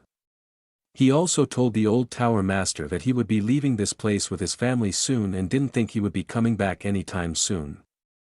The master was surprised and asked why he couldn't return. He pondered for a moment and stroked his long white beard. He put El's papers aside and said that considering El's serious demeanor, something significant must be the reason. He approached El, placed his hand on his shoulder, and told him to go ahead. He was sure that with his talent, El would be able to make a name for himself across the continent one day. He looked deep into El's eyes and assured him that he would hear news about him someday. El looked touched by his master's words and thanked him for everything he had done for him so far. He promised that he would definitely visit him again someday. With the tower master's last words, stating that he would be waiting for him, the two bid farewell to each other. As night approached, the moon rose over El's family house in the night sky. El found himself back in his laboratory, a few papers flying around on his table, and some magic stones in a small container. Having said goodbye to everyone he wanted to, it was time for him to make his final preparations. He stretched out his hand and used some of his magic, causing a large magical circle to appear before him. From within the circle emerged a large golem dressed in golden armor, standing before El. Despite what he had told the tower master, El had managed to create a golem with its own consciousness. As the golem stood before El, he called out loudly for it to awaken as the Golden Knight. A shining golden light emanated from the small opening in its helmet, and the golem bowed before its new master, greeting him with dignity. El rubbed the back of his head and realized that something wasn't quite to his satisfaction as he hadn't put his best ego into this golem. He told his golem that he would soon have a suitable task for him, but until then, he should wait and be ready for his assignment. The golem said he understood his orders and would wait for his deployment. Then, the golem stood up, turned around, and walked back through the magical circle into the interdimensional space from where he had come. Once the golem had completely passed through, the magical circle disappeared as well. The golem was the crystallized creation of all his magical knowledge, always appearing when he called for it. He hoped that he wouldn't need to see its full power anytime soon. Now that El had finished this final task as well, he was ready to leave. Meanwhile, in the very large estate of the Ainhart family, the Marquis and his son were playing a game of chess. The son told his father that the investigations of the magic stones were complete. The Marquis explained that these stones had earned them a lot of money by avoiding any negative consequences for the Ainhart family. The son then revealed that he had found the source of the stones and placed his chess piece on one of the squares. The Marquis destroyed the piece his son had put there and with a greedy expression said he was delighted that he had finally managed to find the source. The Marquis and his son sat across from each other, a small table with a chessboard and a small tea set in the middle. After calming down a bit, the Marquis asked his son why it had taken so long to find the source of the magic stones. He was sure he had given him this task a few years ago. His son explained that the golems that were developed to protect the stone's creator and provide security were quite powerful. Even the best, strongest, and most infamous assassins of the Brad family had no chance against these golems and were defeated and killed one after another by them. The Marquis picked up one of his chess pieces, stroked his beard, and contemplated. He realized that they were dealing with a formidable opponent who had achieved something that no one else could replicate in any way. His son, who was about to make his move in chess, said that even the other magical towers had struggled to find the origin of the magic stones. He told his father that he knew for a fact that the production cost of such stones couldn't be very high and that if they were able to manufacture them, they would have a magical item that could generate a lot of money. The Marquis looked down and continued to think. He had to admit that the magic stones would indeed be a very valuable item. He planned ahead and told his son that if they were able to sell these stones in their top 10 largest stores across the continent, the Ainhart family businesses should become the best in the entire continent. His son was somewhat surprised since he knew his father and knew that he didn't give many compliments. Therefore, it surprised him that his father would give so many compliments to these magic stones. This illustrated to him what a fantastic item it must be. In any case, the son continued and informed his father that he had found out who was behind the magic stone's source and admitted that he was surprised by the name of the creator. He told his father that the manufacturer of these stones was a magician named Cilfir. Which immediately brought flashbacks of his daughter to the Marquis, leaving him with an astonished expression. He further explained to his father that it was actually her son who officially developed the stones but also mentioned that he was only 17 years old and he didn't want to believe it for that reason.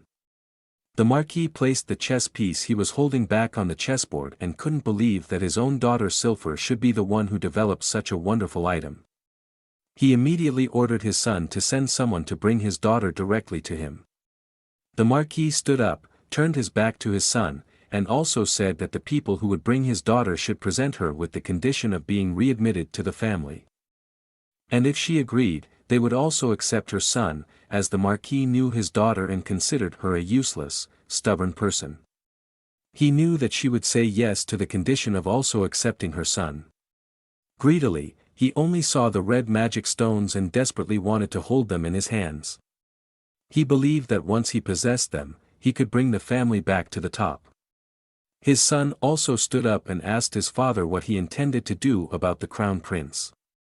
He said that the crown prince would surely be angry if he found out that Cilfir was returning. However, the father only said that they should leave him alone as long as he wasn't hostile towards them. As long as he remained peaceful. There was no reason to act against him. The Marquis contemplated that in the past, his daughter had been nothing but a useless scum to him. But now, he wanted to exploit her for his own goals, the daughter he had once discarded. Elle's mother stood in front of her house and looked back sadly. Elle told her that they were all ready to go and leave. Then, his mother turned to him and his sisters. She apologized and said she didn't know they would leave so soon. Now, as this moment had come, she noticed that her heart was getting heavier. Both Elle and his mother were sad, with a heavy atmosphere in their faces. Actually, Elle was also content not to return to such a place where terrible memories awaited his mother. Besides, he had wanted to tell her for a while that he had become a 7th-grade magician.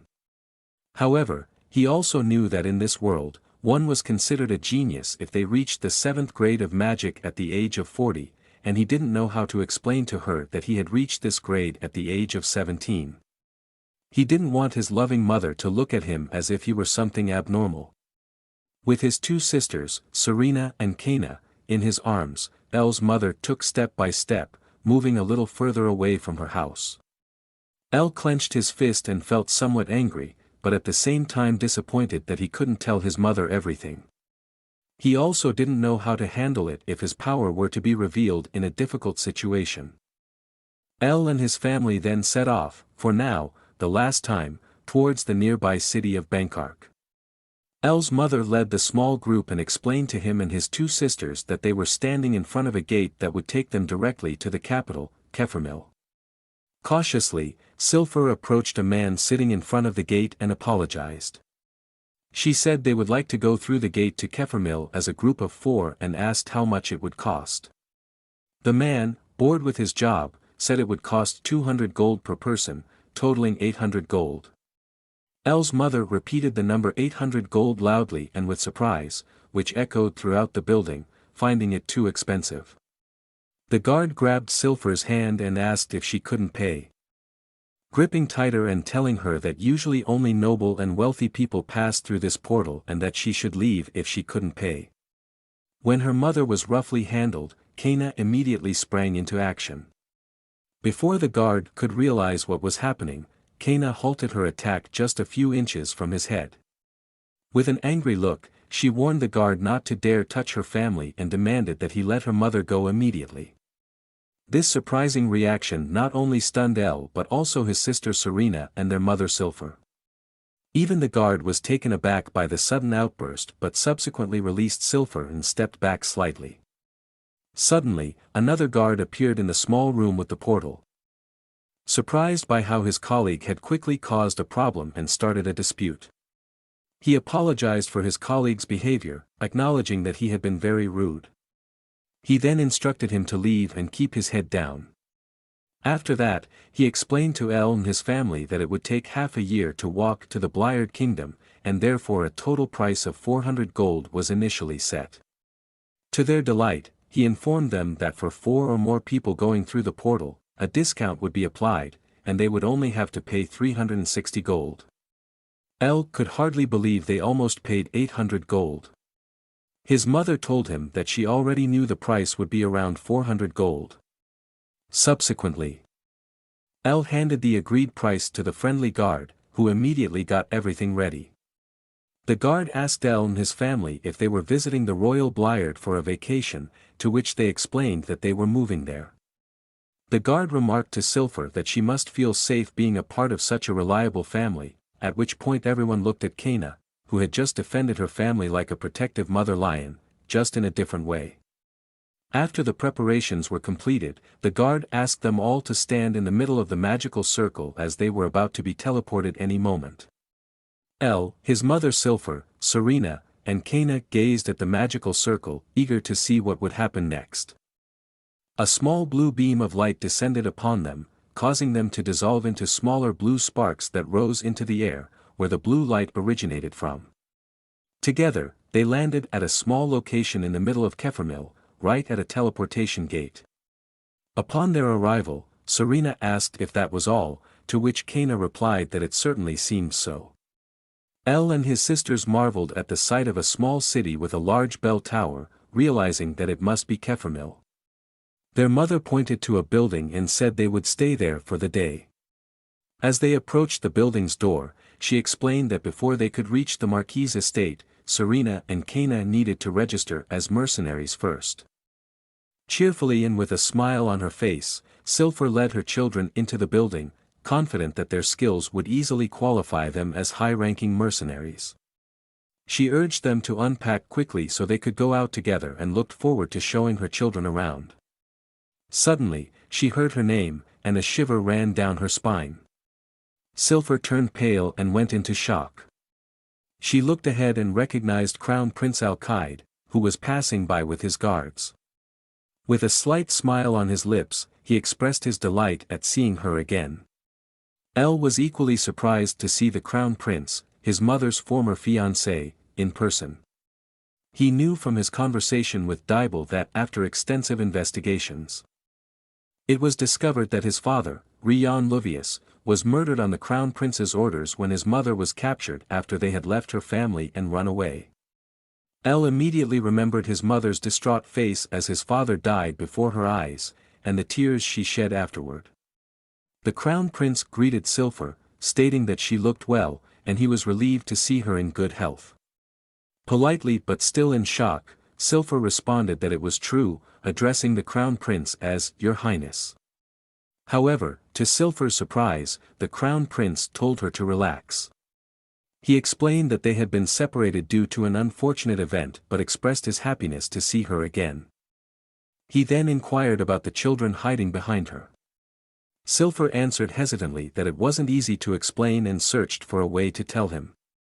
Kaina whispered to her sister that he seemed like a gentleman, and she had imagined the crown prince to be different. However, Elle could see beyond the cheerful, nice facade and realized that the crown prince wore a mask, and his true face was much uglier than his sisters could imagine. The crown prince scrutinized Elle's mother and found that she still looked as beautiful as ever. Despite being in her 30s now, he believed she still radiated and remained the most beautiful woman in the entire Bliard kingdom, in his eyes. He was still convinced that she was the right woman for him. No matter what might have happened in the past. Greedy, he still wanted to possess her. Elle became angry as he could see the crown prince's hidden desire, given that he was at the 7th level of magic. He had to bite his tongue to keep from losing his temper. With a smile, Elle inserted himself into the conversation between the crown prince and his mother, asking how he knew her. In response, he also put on a false mask, extended his hand, and said it would be a pleasure to meet him. He introduced himself as her son, Elle. The only thing Elle aimed for was to prevent the greedy crown prince from eyeing his mother with impure intentions. The crown prince was somewhat surprised to hear that he was supposedly her son. And so Elle and the crown prince faced each other. The crown prince quickly composed himself and asked if he understood correctly that he was Cilfir's son. However, he soon remarked that he now saw a certain resemblance and that Elle looked quite similar to him. Internally struggling, Elle managed to maintain his cheerful smile and composure. Still wearing his false mask, the crown prince cheerfully said that he would love to stay a bit longer and continue the conversation, but he had other important matters that couldn't wait any longer. He asked if there would be an opportunity to seize the chance to have a drink together. Cilfir said she would eagerly and happily await such an opportunity. As the crown prince departed and passed by Cilfir, he whispered to her with his true face that she was actually his wife. She fell into a shocked state again and turned pale. Elle turned around and, like his mother, couldn't believe what he had just heard. Furiously, he managed to hold back any insults that came to mind and kept them to himself. The crown prince realized that Cilfir would return to her family, meaning she had succeeded in mastering the 6th level of magic. As he continued on to his other important appointments, he recognized that his beloved was not only beautiful but also possessed talent in magic, making her even more of a perfect woman in his eyes. With his true greedy face. He thought it wouldn't be bad to take her as his mistress, and he realized her family would have no objections. In fact, it would make Marquis Ainhart equally happy to get rid of his useless but beautiful daughter. However, before that happened, the crown prince wanted to get rid of the children she was accompanying, especially her son. Elle grew angrier and clenched his fist as he glared at the crown prince with disdain. After regaining his composure, he asked his mother if everything was all right. She apologized and told herself to pull herself together. She suggested they go directly to the mercenary guild to begin Serena and Kaina's registration. Cilfir cheerfully led the way, pretending to be as happy as the crown prince had interrupted her. However, Elle, Serena, and Kaina knew that their mother was playing the act for their benefit and was not as happy as she seemed in that moment. They set off together for the mercenary guild, which was located in a beautiful building with a blue roof. Their interior was simple and clean, quite different from what one might imagine. Behind the counter, there was a man with little to do since everything was empty. Cilfir approached the man at the counter and apologized for the interruption. She explained that her 2 daughters would like to sign up for the mercenary recruitment process. The man at the counter welcomed them and explained that there were different ranks among the mercenaries, ranging from F rank to B rank. He also told them that to determine their rank, they would have to fight against the guild master, who held an A rank position. Soon after, a middle-aged man arrived, giving off a very pleasant impression as he hummed and laughed cheerfully. He recognized that the 2 young women wanted to fight against him today to be assigned a rank. He asked if they were sure and really wanted to take the test since they were too sweet for it. He said it was okay, though, and they could go ahead with the test. However, he made a suggestion that they both fight him simultaneously, as he was not convinced of their strength.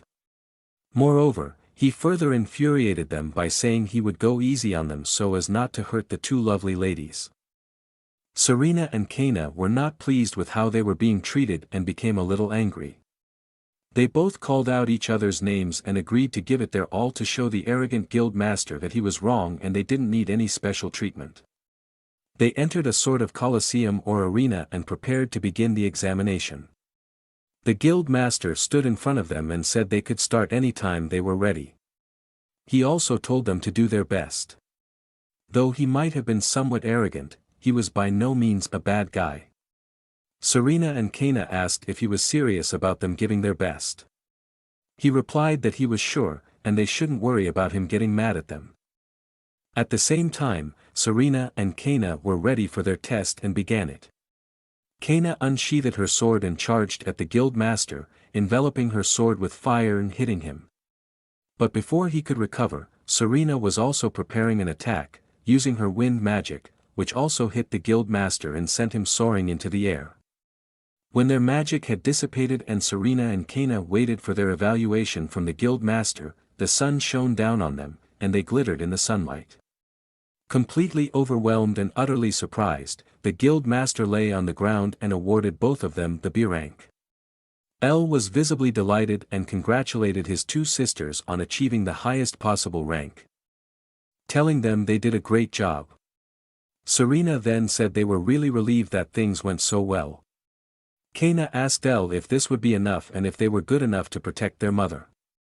However, their mother was completely lost in thought and didn't even pay attention to her daughters. It was only when they called her name that she suddenly turned to them and asked what was going on. Without having seen anything of the test, she said that the two had done a great job and were truly amazing. L knew that his mother wasn't doing so well and had a small trauma caused by the crown prince. It was nighttime, and the lights from the houses shone outside. L's mother sat on her bed, contemplating the crown prince and the fact that he hadn't changed over the years. She realized he was still obsessed with her and would do anything to make her his lover. She also knew that if that were to happen, L would end up just like Rian. L meant everything to her, and she would sacrifice anything she could to protect him. She couldn't bear any harm coming to her own child. Originally, she had planned to secretly return to her family without drawing much attention. She never could have anticipated running into the crown prince in a place like this. She also recognized that her Ainhart family would prioritize the crown prince's desires over protecting L. She knew she had to somehow make her family prioritize L's protection over him. So, she wanted to come up with a plan to achieve this. Suddenly there was a knock on the door and L told his mother that he would come in now. L looked at his mother, who asked him what he would think about offering her method of creating his magic stones to her Ainhart family. L looked at his mother and listened further. Cilfir explained to L that the entire continent was currently obsessed with the magic stones, and she was sure that the Marquis would want to have that information for producing the stones. She explained to L that if he gave him his method, the Marquis would protect her in return. L told her that he was capable of protecting her without giving his method to anyone. Serena and Kaina also looked into the room and said they were still there and would protect their mother too. Suddenly, L, Serena, and Kaina brought out some drinks and food from behind their backs, trying to cheer up their mother, and suggested she have a drink to forget the bad experiences she had today. L also said that now he could have a drink with her too since he was officially 17. His sisters said they had also prepared something and looked forward to enjoying it together with their mother. L's mother then realized that she had gotten too caught up in things and that she had a new family now, one that was much better than her old one and would protect each other. She had tears in her eyes and felt grateful for this small, kind family. They all ate and drank together in Cilfir's room, had fun, and forgot what had happened in the city that afternoon. L thought about his deceased parents from his previous life who unfortunately died, and he never had the opportunity to have a drink with them. Even when things got tough due to debts, he couldn't do anything to help back then, even though he wanted to. But he wanted to change that in this life because here, he could do something for a family. He could become faster and stronger than anyone else in this life through his own efforts alone. He wanted to ensure that in this life, he would do everything he could to help his family, something he couldn't accomplish in his previous life. El smiled, holding a small cup in his hand, and expressed his love to everyone. They jokingly asked if he was already drunk, but he stated that he wouldn't forgive anyone who dared to make his happy family unhappy. His golem stood motionless in the interdimensional space, awaiting its master's command. Suddenly, its eyes glimmered as it received and accepted an order. The next morning, El stood by his window, looking outside, hoping that the day ahead would be better than the previous one, with fewer problems. He stayed there for a while, contemplating how to proceed and enjoying the morning sun on his skin. Soon after, they headed to the Ainhart family estate and marveled at its grandeur. They stood before a massive gate adorned with golden accents.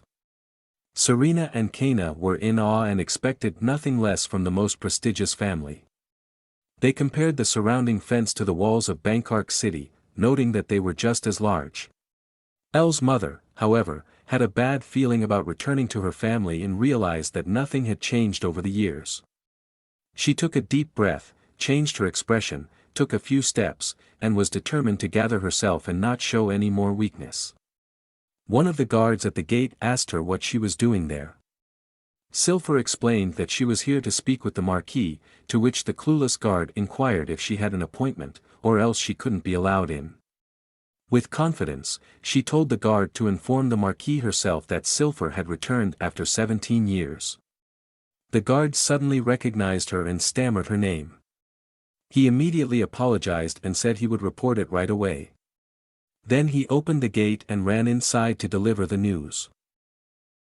El's mother thought about how the power of her Ainhart family supposedly declined after the annulment of her engagement.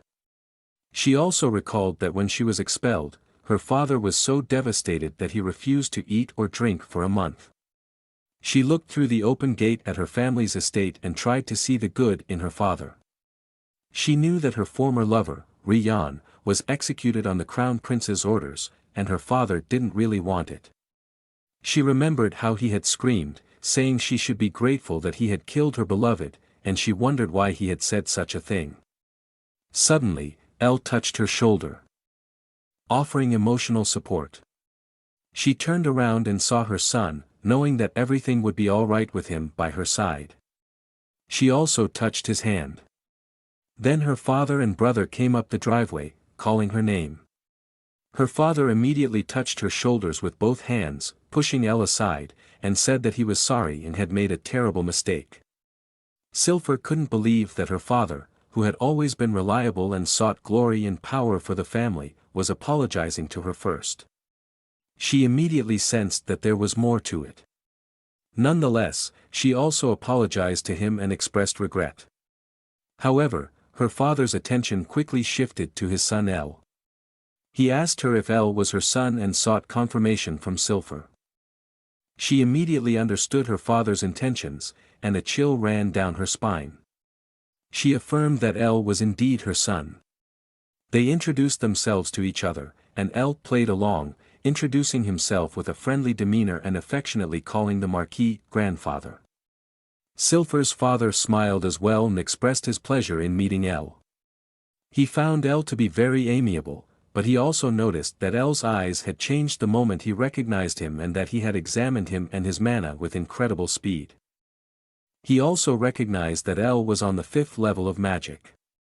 He immediately realized that El should actually be over 17 years old, and he was already surprised that his daughter Cilfir had reached the 6th level.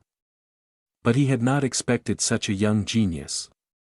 El knew that the Marquis was a person of great power, but he also knew that even the Marquis shouldn't immediately recognize that he was on the 7th level. Cilfir's brother then suggested moving the conversation inside, and they followed his suggestion. It was another sunny day, with only a few clouds scattered across the sky. The Marquis sat at a table with Cilfir, her son, and her daughter. Cilfir immediately asked him what this conversation was about. Her father wasted no time and responded to his daughter's question by asking if it was true that she was the developer of the magical stones.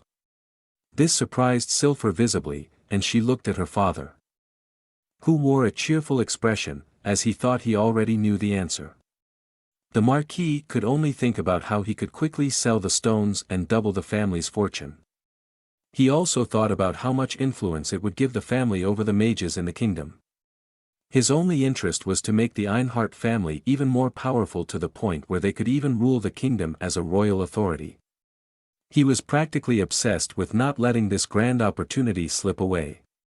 Elle recognized that the Marquis's eyes were solely focused on his greed, and it was evident what he was thinking. Continuing, the Marquis expressed hope that now that his beloved daughter was back, they could be open with each other. He also stated that it was her duty to contribute to the improvement of the family. Cilfir clenched both hands into fists, unable to believe that she had heard the words duty and family in the same sentence. However, she composed herself and told her father that there was a condition for her contribution. The Marquis was curious and asked what condition she had in mind. Cilfir loudly exclaimed that he should make her son Elle the Marquis. This astonished everyone present, including her own son. They all couldn't believe what she had just said and asked her if she was serious. Cilfir said she was serious and explained that Elle was actually the one who had developed the method for creating the magical stones. And she had done nothing herself. She also told her father that he had noticed it himself when he examined Elle's mana and knew that her son was at the 5th level of magic at just 17 years old. Elle was surprised that his mother had found this out as well. Cilfir further explained that among all 10 mages on the continent who had reached the 8th level, no one had reached the 5th level at such a young age. She also said that soon her son Elle would become a very powerful mage who would shake the entire continent. She continued to emphasize that the magic stones and their value were recognized throughout the continent and, combined with the fact that he was the world's greatest mage prodigy, would be enough to make the Ainhart family the largest family not only in the Bliard kingdom but also in the entire continent. Cilfir continued to put pressure on her father, asking him with all the confidence she had built up if he would accept her condition. However, her father said that he couldn't make such a big and difficult decision on the spot. But Cilfir didn't want to hear that answer and directly told her father that she came here with the plan to designate her son Elle as the successor, and he had to make a decision now. Her father was surprised by her confidence and strong words, as he had not expected this from her. But Cilfir wasn't done yet. She told her father that Elle would eventually become a much better mage than he was. And if he didn't give her a positive answer to her question, she wouldn't reveal the secret behind the magic stones to him. Her father was completely bewildered. He had never seen his daughter like this. Normally, Cilfir obeyed him and was as docile as a little kitten, but now he was witnessing a different side of his daughter, the one of a lioness defending her newborn. The Marquis said that he needed some time to think about this proposal and wanted to do so right away. Cilfir told her father that she would look forward to his answer if it turned out positive, and that she would be waiting for his decision. Then she and Elle left the room and walked along the hallway. Elle looked downcast and wanted to talk with his mother about what she had just proposed to his father. However, his mother turned around cheerfully and reassured him not to worry. Suddenly, Serena and Kaina came out of their room, having heard their brother and mother's voices, and were quite curious about what important family matters were being discussed. Cilfir embraced her other 2 children and apologized for leaving them alone in the room. Elle stood apart and continued to think about what had been said during the conversation with the Marquis and his mother. Kaina asked Cilfir if she was okay, and Cilfir confirmed it. She then asked if they had already received a detailed tour of the rooms. If not, she would now take on that task. Elle then made his way to his room, his thoughts still revolving around the conversation with the Marquis and his mother. He had never expected his mother to say something like that and set such a condition.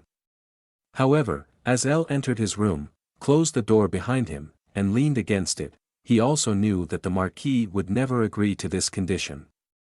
He realized that he had to look further into the future and plan ahead to stay a few steps ahead. El used his summoning magic to summon a magical pair of glasses that appeared directly on his nose. He adjusted them and said that he didn't actually need glasses, but they would help him concentrate better. They reminded him of his past and his previous life. With these self-created glasses, El could better sense the flow of mana, and he wanted to go and see what the Marquis really thought about him and his mother.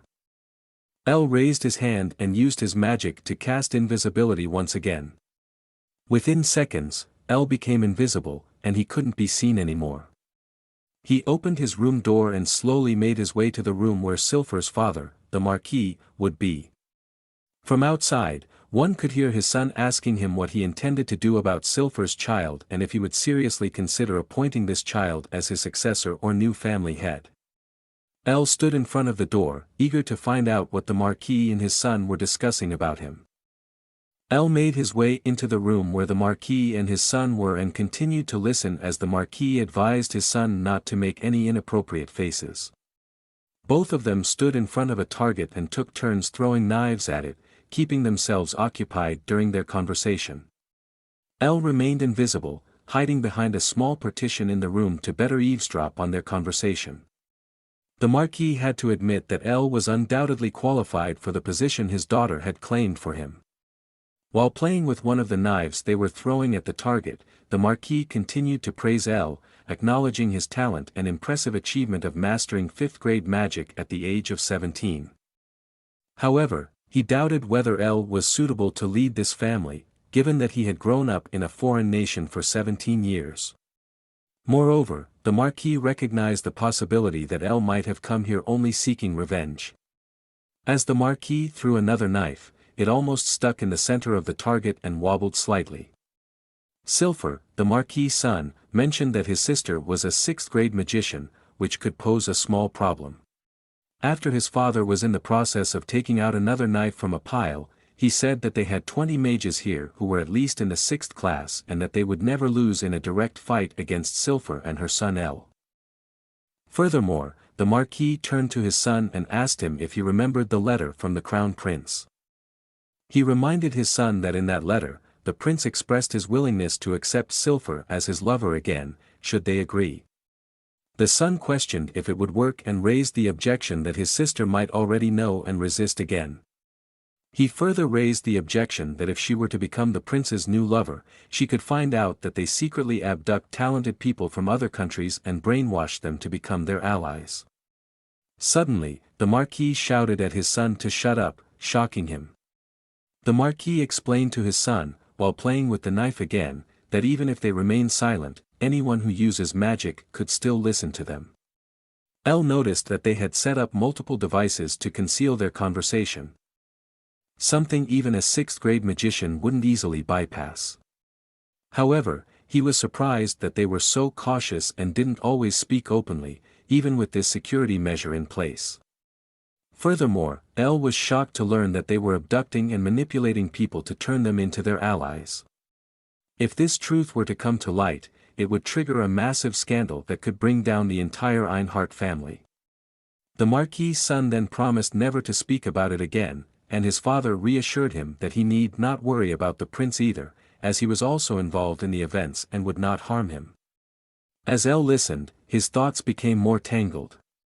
The Marquis listed all the past events. From the prince's proposals to the magical stones to El's extraordinary talent. Then the Marquis asked his son what he would do in this situation, holding the knife he had been playing with before and handing it to his son. Cilfir's brother recognized that it was a test, and that he could make up for his mistake by acting smarter. Under the pressure of the situation, he took his father's knife and stated that he would first respond to the prince. He would tell the prince that he would gladly accept Cilfir as his lover. Then, he would capture El to learn the method of making the magical stones from Cilfir, which could be used to save El's life. His father asked if that was all he would do. With a skillful throw, the son hit the center of the target with the knife and continued explaining. Once he had the method of making the stones, he would send Cilfir to the prince, whether she went willingly or not. Even if he had to use force, he would seal her ability to use magic. Elle listened in disbelief as Cilfir's brother went on to explain that once his sister was with the prince, he would also subject Elle to brainwashing to make him a loyal member of the family. After that, they would show the prince a body that resembled Elle closely, claiming that he tragically died in an accident. The Marquis clapped his hands in delight, praising his son Gletton and assuring him that he was a worthy successor. They decided to proceed exactly as planned and expected to see results soon. Gletton promised to do his best to satisfy them. Elle was consumed with anger but had to hold himself together. His teeth clenched, and his hand formed into a fist. He realized that this family was even colder and more heartless than he had ever imagined. He wondered why he couldn't stop or prevent his mother's suggestion to be in a place like this.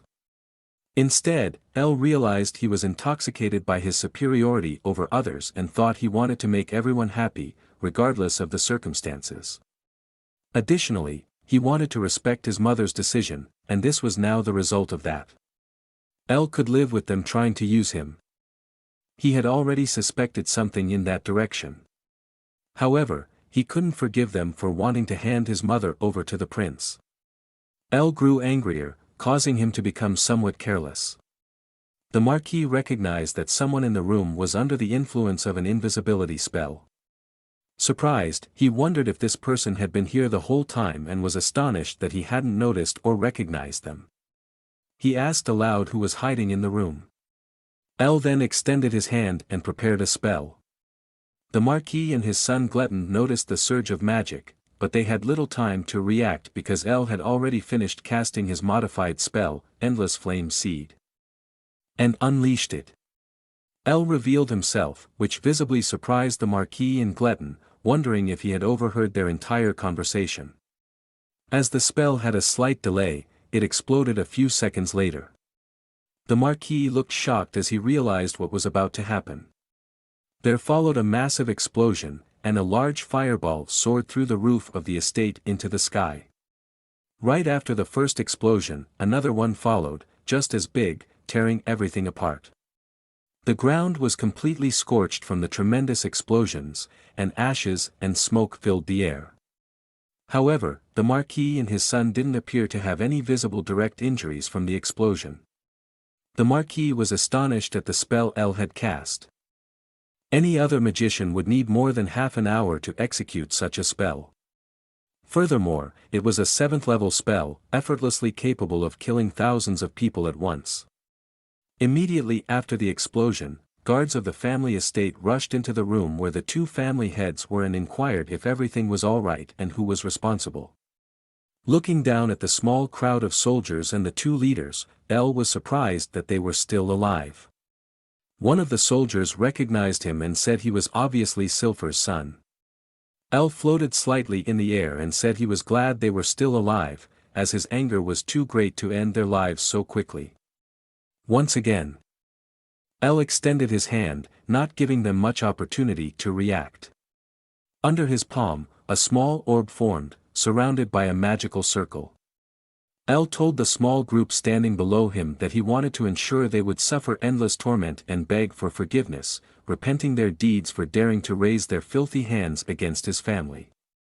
He raised his hand, and the small orb expanded into a large magical circle behind him. Elle invoked a summoning spell, declaring that misery and destruction awaited those who stood in his way.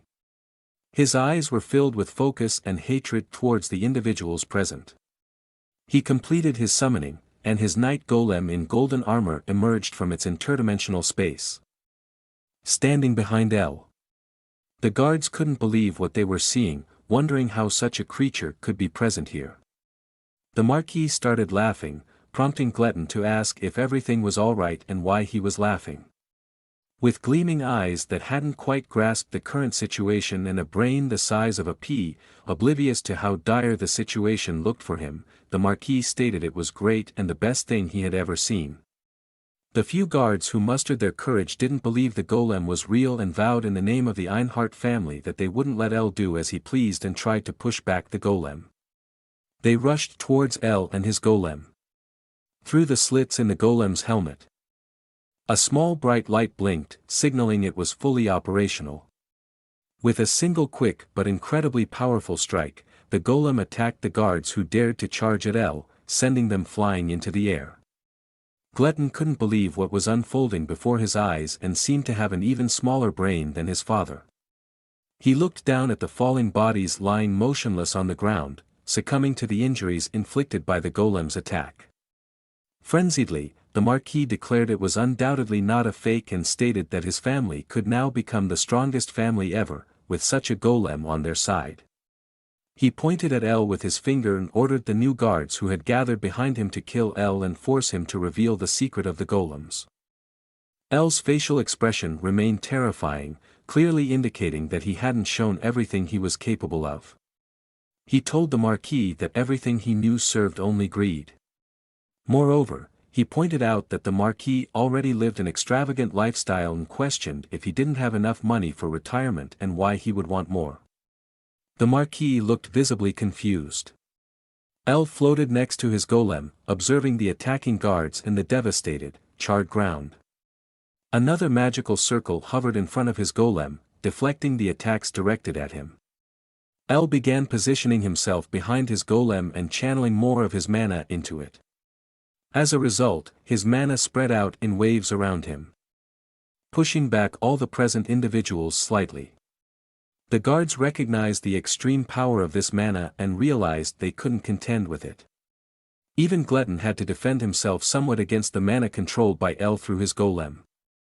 The Marquis was also surprised and realized that this mana couldn't belong to someone who had just mastered the 5th stage of magic. It seemed to be on par with that of a sword master, perhaps even stronger. He remembered how he had examined El's mana during their first encounter at noon and pieced a few things together.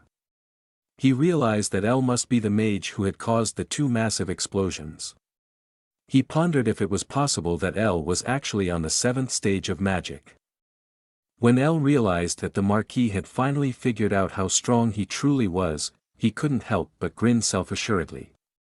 The Marquis grew angry, clasped his hands together, and prepared a spell as well. Shortly after, he launched his spell at El, who appeared completely unfazed, continuing to float in the air without being disturbed. Calmly, El raised his hand, channeled some mana, and effortlessly created a spell to repel the attack. The ground beneath him burned, and flames raged on the battlefield. Once again, El looked down from above at his grandfather and uncle, realizing that they were unworthy of being called that. Just as El was about to say what the Marquis intended to do to them, he heard his name as only his mother called him, Ellie, on the battlefield. His mother, now joined by his sisters Serena and Kaina, looked up in disbelief at El and couldn't believe what she saw. She asked him what had happened. El looked sadly down at his mother and called her name. He wondered why she was here and didn't want her to find out what was happening and the terrible plan her brother and father had for her. El still floated in the air, looking down at the 2 family heads, his sisters, and his mother. Lost in thought, he couldn't help but recall the plan his mother's brother had devised to extract information about the magic stones from him and what he intended to do with his mother afterward.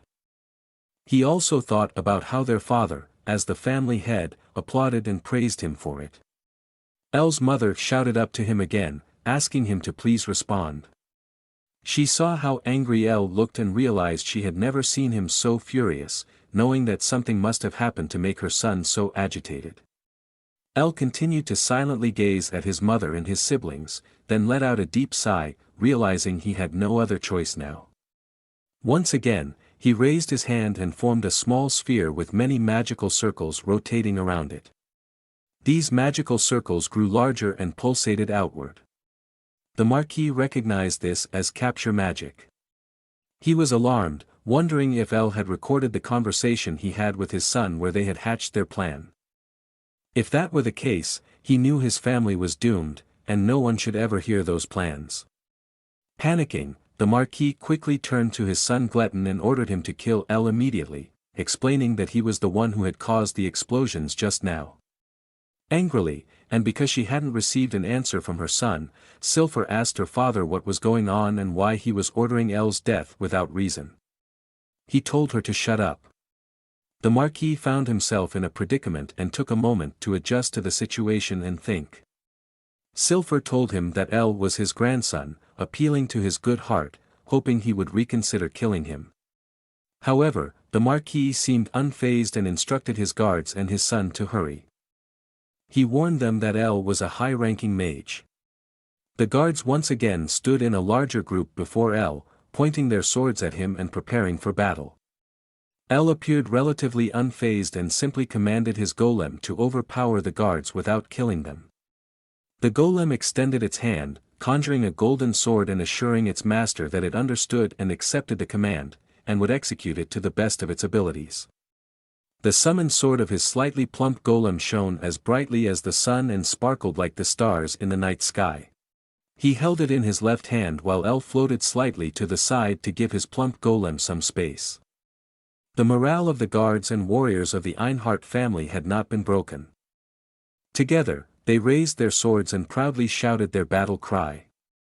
Their first mission was to destroy the summoned sword. However, El knew that this endeavor was impossible, for the golden sword was a symbol of his golem.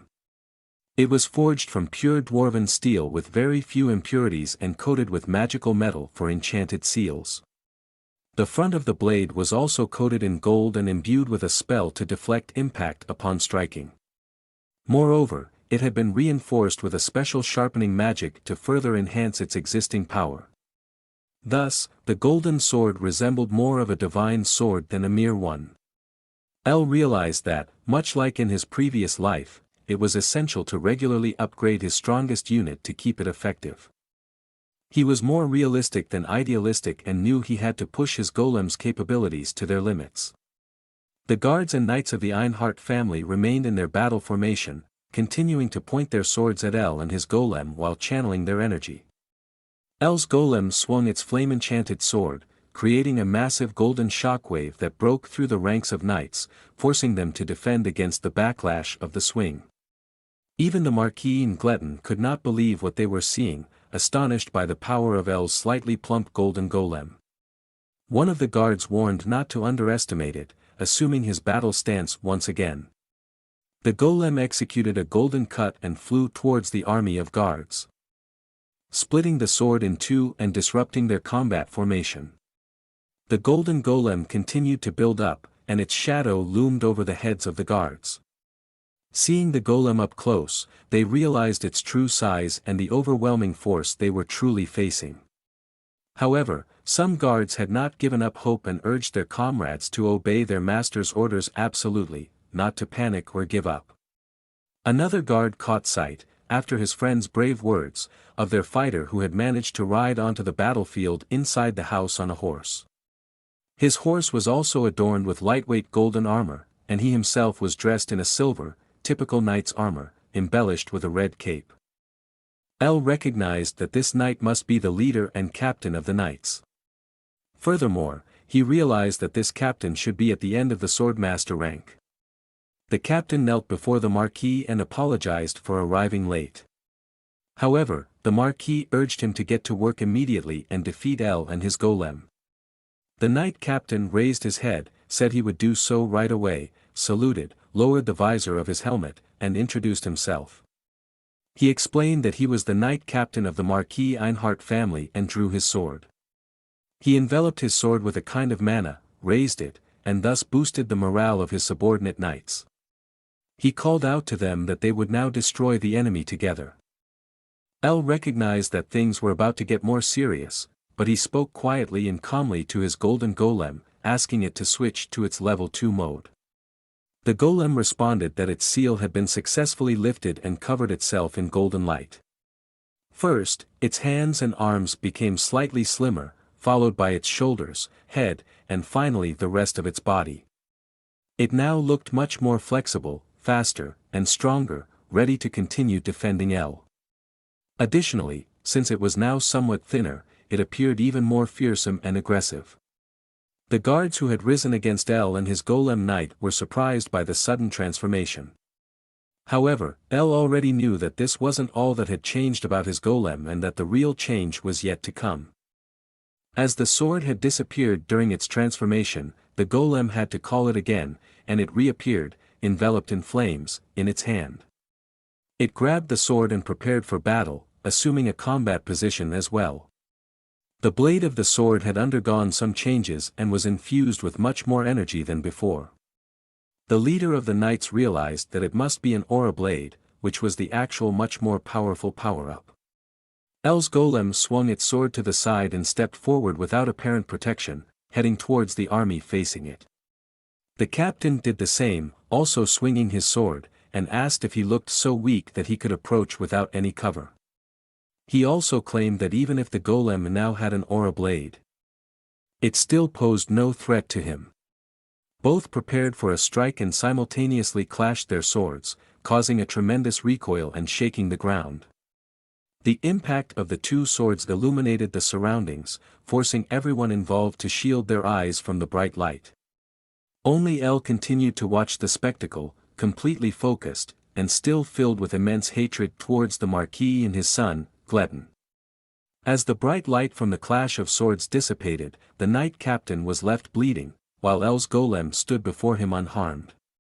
The bloodied blade of the knight captain was lodged in the ground, and he succumbed to his injuries, falling to the floor. He couldn't believe what had just happened and that he had been defeated. His injuries were so severe that he died in that moment. The guard standing under him couldn't fathom how their leader had been easily taken out with a single strike and lay on the ground. This visibly shook the morale of the army. However, the golem didn't pause and immediately launched into the next attack. It swung its sword, unleashing a flaming energy blade, and once again attacked the Marquis, Gledon, and the army standing behind them. The Marquis managed to shield himself and his son with a protective spell that intercepted the golem's attack. However, the attack was so powerful that the shield only held up once before shattering.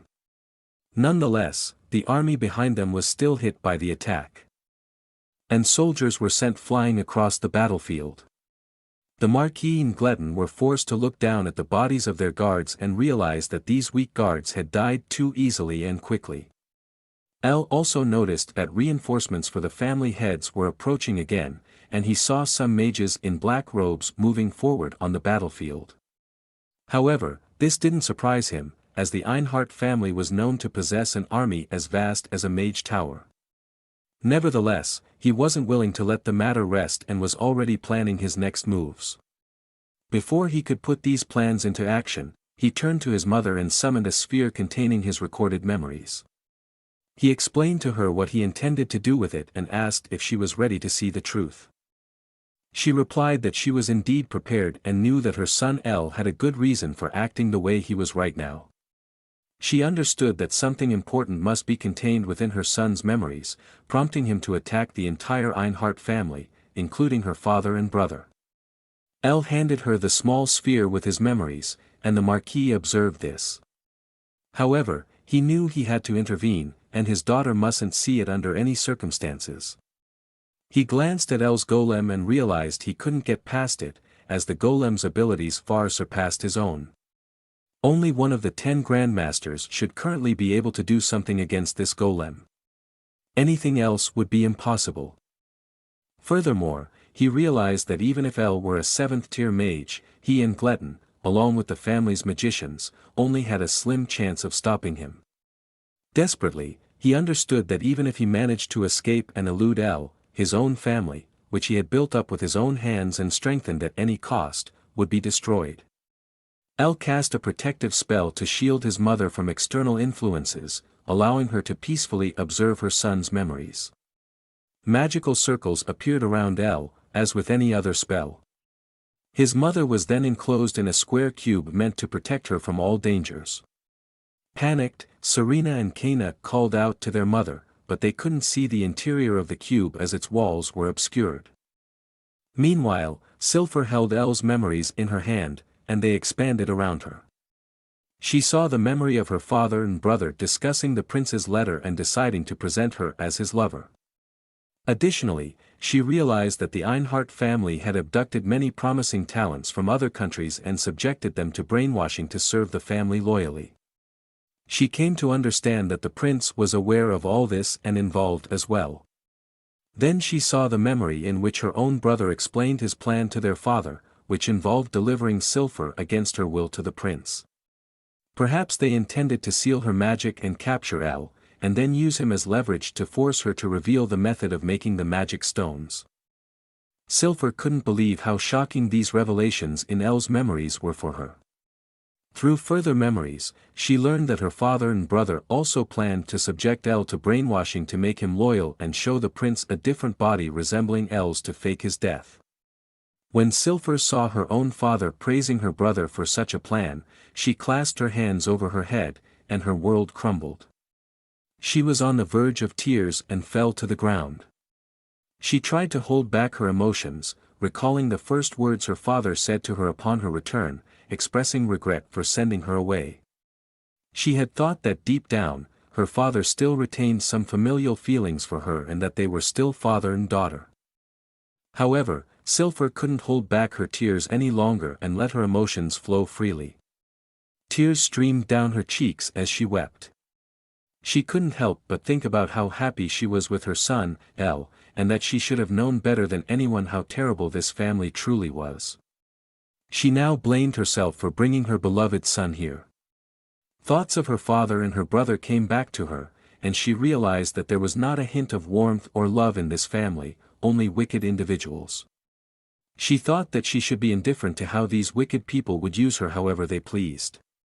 But now, knowing that they not only wanted to use her but also planned to subject her son, El, to brainwashing, she couldn't simply forgive them as she initially wanted, even though they had already killed her beloved husband. She recognized that she had never truly hated them for that because she always believed that the prince had forced them to do it. However, now she realized that this was not the truth, it was simply that these people knew no love or family, and they acted purely out of self-interest. Cilfir bit her lip hard, trying to forget her inner pain and pull herself together. She clenched her fists and also realized that for her father, her brother, and the prince, everyone else was nothing more than tools to increase their own power.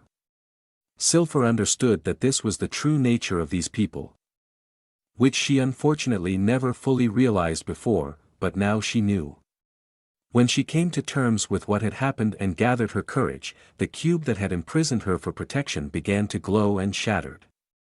El looked a little sad, knowing that it wasn't easy for his mother to accept the truth. His mother folded her hands, with a few tears still in her eyes. However, she made the decision that no matter how painful it might be now and no matter how much she wished to forget everything, it was essential to accept the truth. Serena immediately called out to her mother, who was floating in the air, to ensure she was okay. Her mother landed and was ready to face reality and confront it. With a determined expression and a clenched fist, she told her son that she would no longer run away and was prepared to fight. El looked down at his mother, relieved by her resolution and her ability to withstand the truth. He also noticed that a few tears were still running down her cheeks and that, despite everything their family had done, she didn't succumb to hatred because they were still a part of her family. However, this was not the case for El, and he gazed back at the Marquis and his son, Gletton, with all his hatred and anger, as they still stood together on the battlefield, doing nothing to change their situation. El raised his hand into the air and conjured another magical circle, which looked slightly different from his previous ones. He wanted to show the Marquis and Gletton the Iron Mace of Justice. A large black phoenix, engulfed in black flames, appeared before the magical red circle. The phoenix immediately started screeching loudly, causing the guards and the rest of the Ainhart family's army to cover their ears as the sound was too deafening. Even Gletton had to shield his ears and couldn't withstand El's magic. The Marquis realized that El had employed sound force magic to lower the morale of his subjects and that El was even capable of overwhelming his son, who was also at the 7th level of magic, using this magic, despite Gletton being at the 5th level. Then, the Marquis looked up at El with his glowing red eyes and used a magic that directly infiltrated El's mind. El heard a voice in his head praising him, saying that he had done well with what he had done. The voice lauded his great talent and assured him that it wasn't too late and he could still join the family. However, El remained entirely unimpressed and rather bored.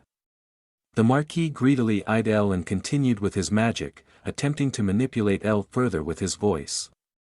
He claimed that it was a great loss not to welcome someone as talented as El into his family. Furthermore, he offered El a deal: if he switched sides, the Marquis could arrange for his family to forget everything that had happened that day.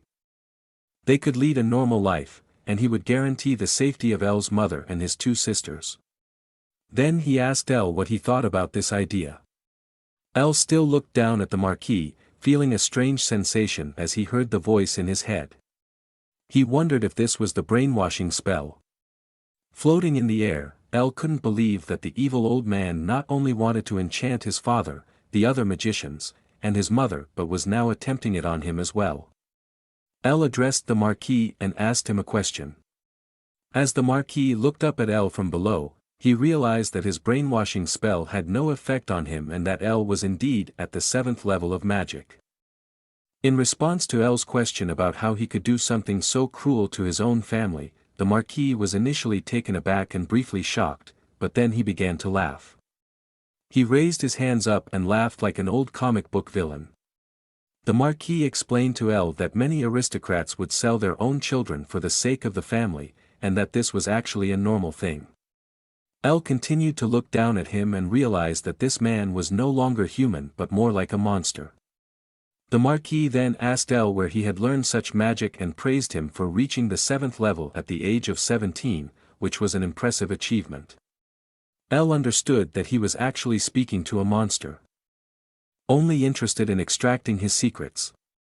He floated down a bit, still above the Marquis, and told him that he had learned everything on his own and no one else had taught him these skills. The Marquis couldn't believe it and expressed his doubts. However, El reiterated that this was the truth, and he had truly learned everything by himself. The Marquis still didn't want to believe him and stated that it didn't seem like he would learn the truth from him. In response, El said that he detested and hated people like the Marquis the most, people who viewed their family as tools and treated them accordingly. Nevertheless, El raised his hand and made a proposal to the Marquis. Curiously, the Marquis asked what it was. El asked him if he would be allowed to leave with his family and spread the truth about what he, Glutton, and the prince had done. In that case, the Marquis would be in trouble. The Marquis wanted to know where El was going with this. El held a small golden coin in his hand and explained that this coin contained his memories, which he had captured using his magic. The Marquis was shocked. El knew that this truth would threaten the Ainhart family, but he also realized that the fact that the prince was involved in the kidnapping and brainwashing was equally severe. If it came to light that the prince was involved, countless battles against the kingdom would be waged by various families, which could possibly lead to the downfall of the mighty kingdom of Bliard. El looked at the coin and saw the reflection of the Marquis and his son. He said that they could prevent him from spreading this information and thus the truth by fighting against each other without interference from outsiders. He explained that he believed he could only feel better if they had an honest fight with each other. He also assured them that if they managed to defeat him, he would destroy the coin and disappear. The Marquis told his son to prepare himself, leaving the son somewhat shocked as he turned to his father, not quite understanding what was going on. The Marquis explained to his son that it would be more advantageous for them to attack simultaneously and urged them to do their best. His son had the same insane grin on his face as his father and agreed. El looked down at his two opponents and realized that it was time to get serious. He touched his head with a finger and used some magic. Then he prepared for an attack, holding an orb in his hand. He told the Marquis and his son that they were underestimating him greatly and angrily fired his magic at them, showing them what desperation feels like. However, the Marquis and Glutton were able to directly counter El's first attack with a counterspell that looked much darker than the spell El had cast. When the two spells collided, there was another tremendous explosion. Meanwhile, elsewhere, a person knelt before their king and greeted him. The king told the person that they probably had already heard, but still informed them that there were witnesses reporting the use of 7th level magic. The man with red hair, Duke Clion, who was kneeling before his king, confirmed that he had also heard about it. The king explained that this was a very serious matter, and if a member of the Ainhart family was responsible for the 7th level magic and the resulting explosion due to an experiment, he would hold them personally responsible. However, he added that if there were problems in the Marquis residence, he should leave them there as long as possible and only then address the situation. The red-haired man asked why he should intervene at the end. To which his king explained that the Ainhart family had become far too powerful, and this was a good opportunity to weaken them a bit again. Duke Client agreed with his king and thought that His Majesty was a very intimidating man. He knew that his king had spoken with the Marquis of the Ainhart family back then and had told him that in an empire, there must always be a sufficiently strong opposing force, and had secretly helped the Marquis of Ainhart come to power. But now, with the Marquis becoming much more powerful than he had planned, the king wanted to try to damage him a bit to minimize his influence. Duke Client had expected nothing less from his king, who ruled over everything. The king told the duke that he would lend him 10 men from his royal knights and 100 men from the Central Knight Order, knowing that the duke would lead and deploy them properly. He entrusted the mission entirely to the duke. The duke looked up and accepted the assignment he had received, intending to carry it out to the best of his ability. As he was about to take his leave, another person joined the conversation. It was Prince Al-Qaid. The king asked the prince what he wanted. The prince said he would like to ask a favor and inquired if he had heard correctly that the duke was now heading to the Marquis of Ainhart. The duke confirmed this immediately. The prince then asked if he could accompany him, expressing the desire to seize the opportunity to diminish the Marquis' influence and power. He looked at the duke and the king with a conflicted expression, as his real goal in this journey was Cilfir. He wanted to ensure that he would take advantage of this opportunity to win her over. The king asked the prince if he believed he could handle the Ainhart family and overpower them. The prince responded to the king's question, saying that he thought he could handle it and that it would be a good experience for him. The king granted permission and told both the duke and the prince to proceed cautiously to the Ainhart estate. Both understood the order and prepared to ride out. They were each on their horses. The duke and the prince. The prince told the duke that he was already excited to work with him. The duke replied that now that the prince was joining his mission, he wasn't sure if he had anything left to do. The prince laughed amiably and agreed with the duke's words. However, Client was still unsure about the prince accompanying him and looked at him questioningly from behind. The prince shouted loudly for everyone to show their enthusiasm, prompting the knights accompanying the prince and the duke to cheer loudly and display their eagerness. They set off for the Ainhart family estate to investigate and weaken the Marquis' power. Meanwhile, the battle between the Marquis, Gletton, and El continued, and the earth trembled repeatedly. El was still hovering in the air, in the process of creating a cosmic hand with his magic, ready to attack the Marquis. However, the Marquis laughed in the face of the danger posed by El's spell and was astonished by how fast and powerful El's spells were. As El continued his attack towards the Marquis, the latter couldn't help but think that usually none of his opponents got the chance to launch an attack against him, as he would have defeated them the moment they prepared a spell. Gletton was in the process of preparing a spell, lifting his fingers like in Naruto and chanting an incantation. Runes appeared around him, forming a magical circle of fire magic around his fingers. Shortly after, he cast the spell, Flame Storm, and sent it towards El. Smiling, he was curious to see how El would handle his attack. Gletton was quite arrogant, proud that he could cast this 6th-class magic so quickly.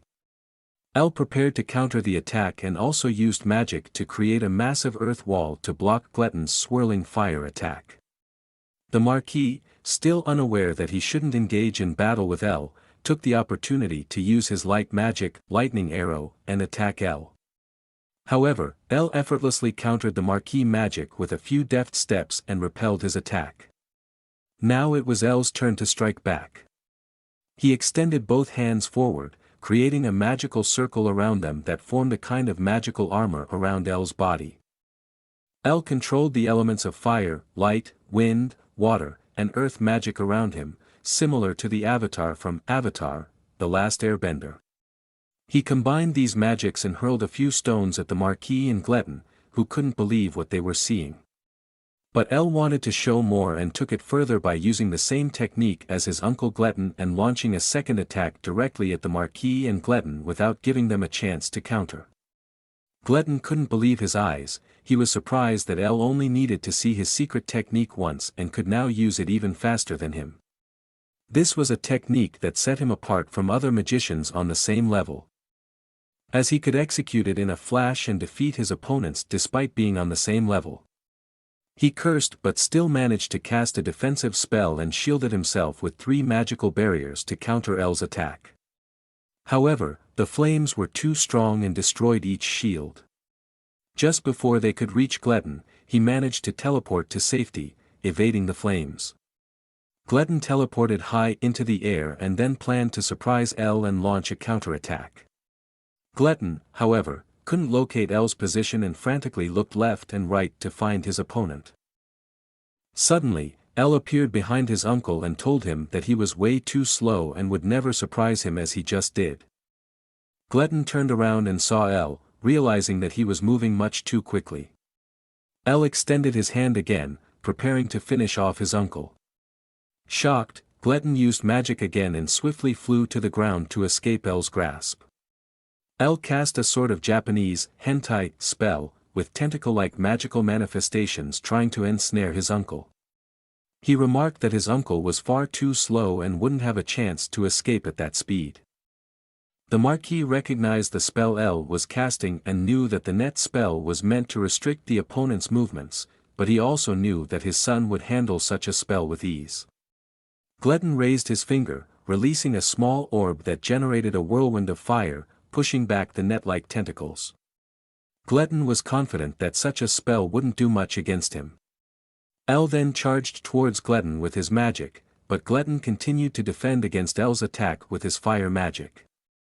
The Marquis observed the spectacle from a safe distance and was pleased that El's tentacle net attack had failed, knowing that net magic was at a disadvantage against fire magic.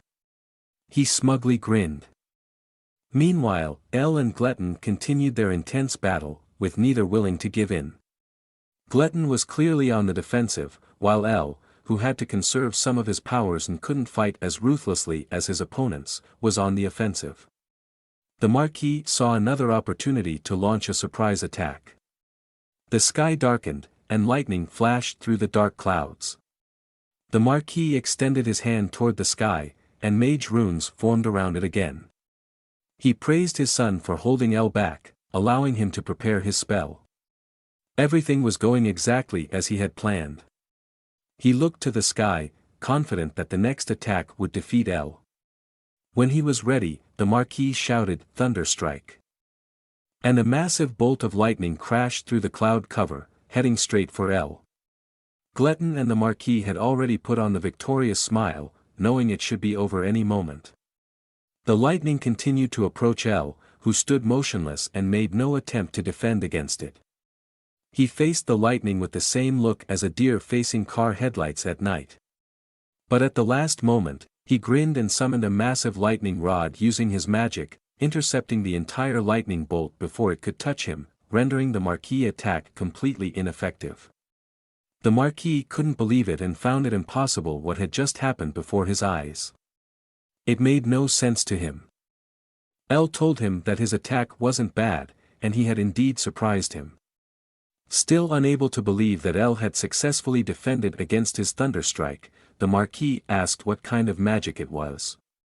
El then turned around and asked him with a smile on his face why he should reveal it to him. He said it would be foolish to share such important and valuable information with his enemy. This arrogance, the grin, and the fact that he couldn't harness that power infuriated the Marquis. El looked at his lightning rod with pride, realizing that it was highly effective, successfully absorbing all the light magic. He knew that normally, fire magic is considered the opposite of water magic.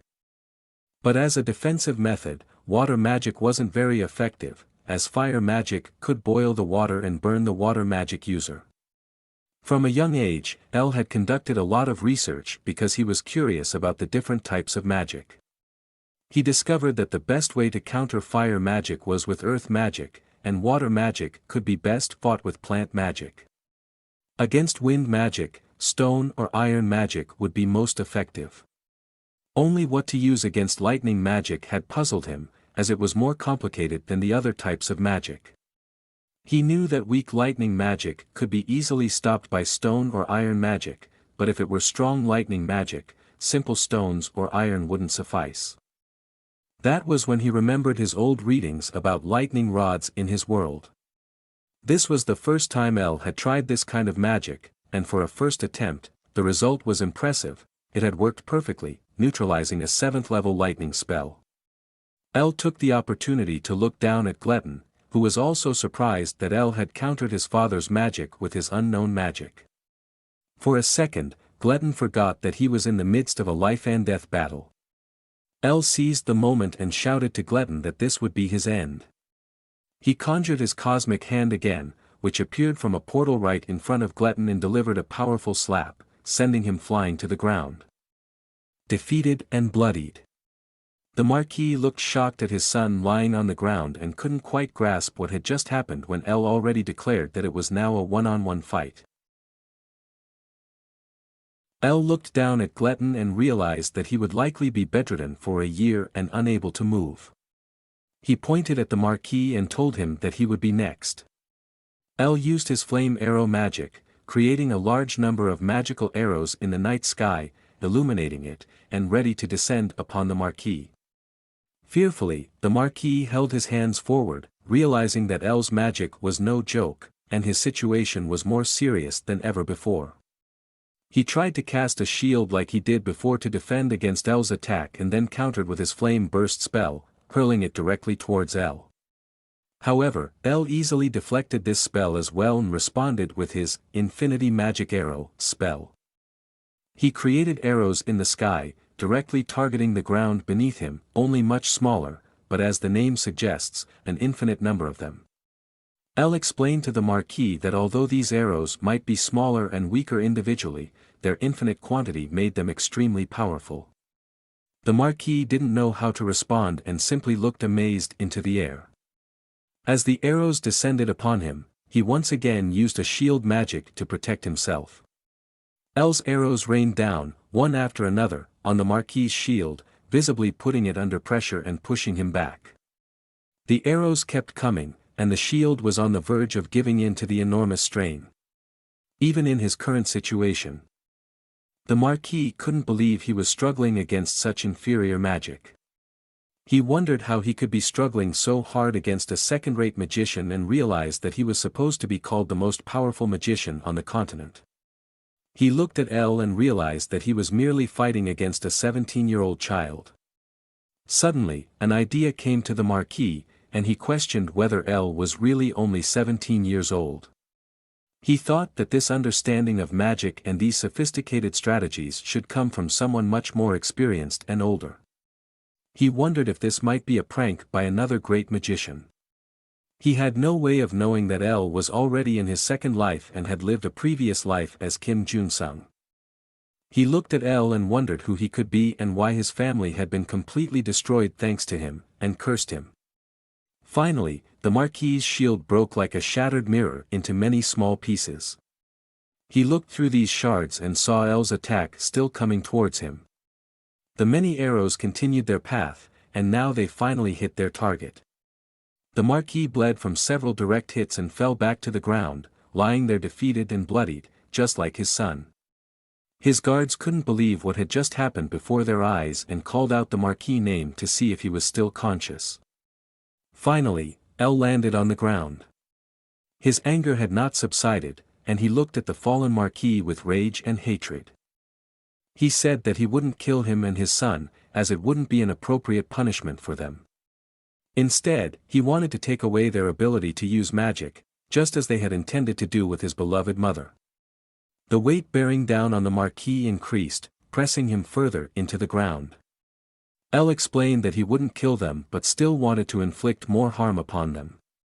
Runes formed around him, and he was about to unleash his spell, Bone Break, when suddenly, a loud bang echoed across the battlefield, and El came back to his senses.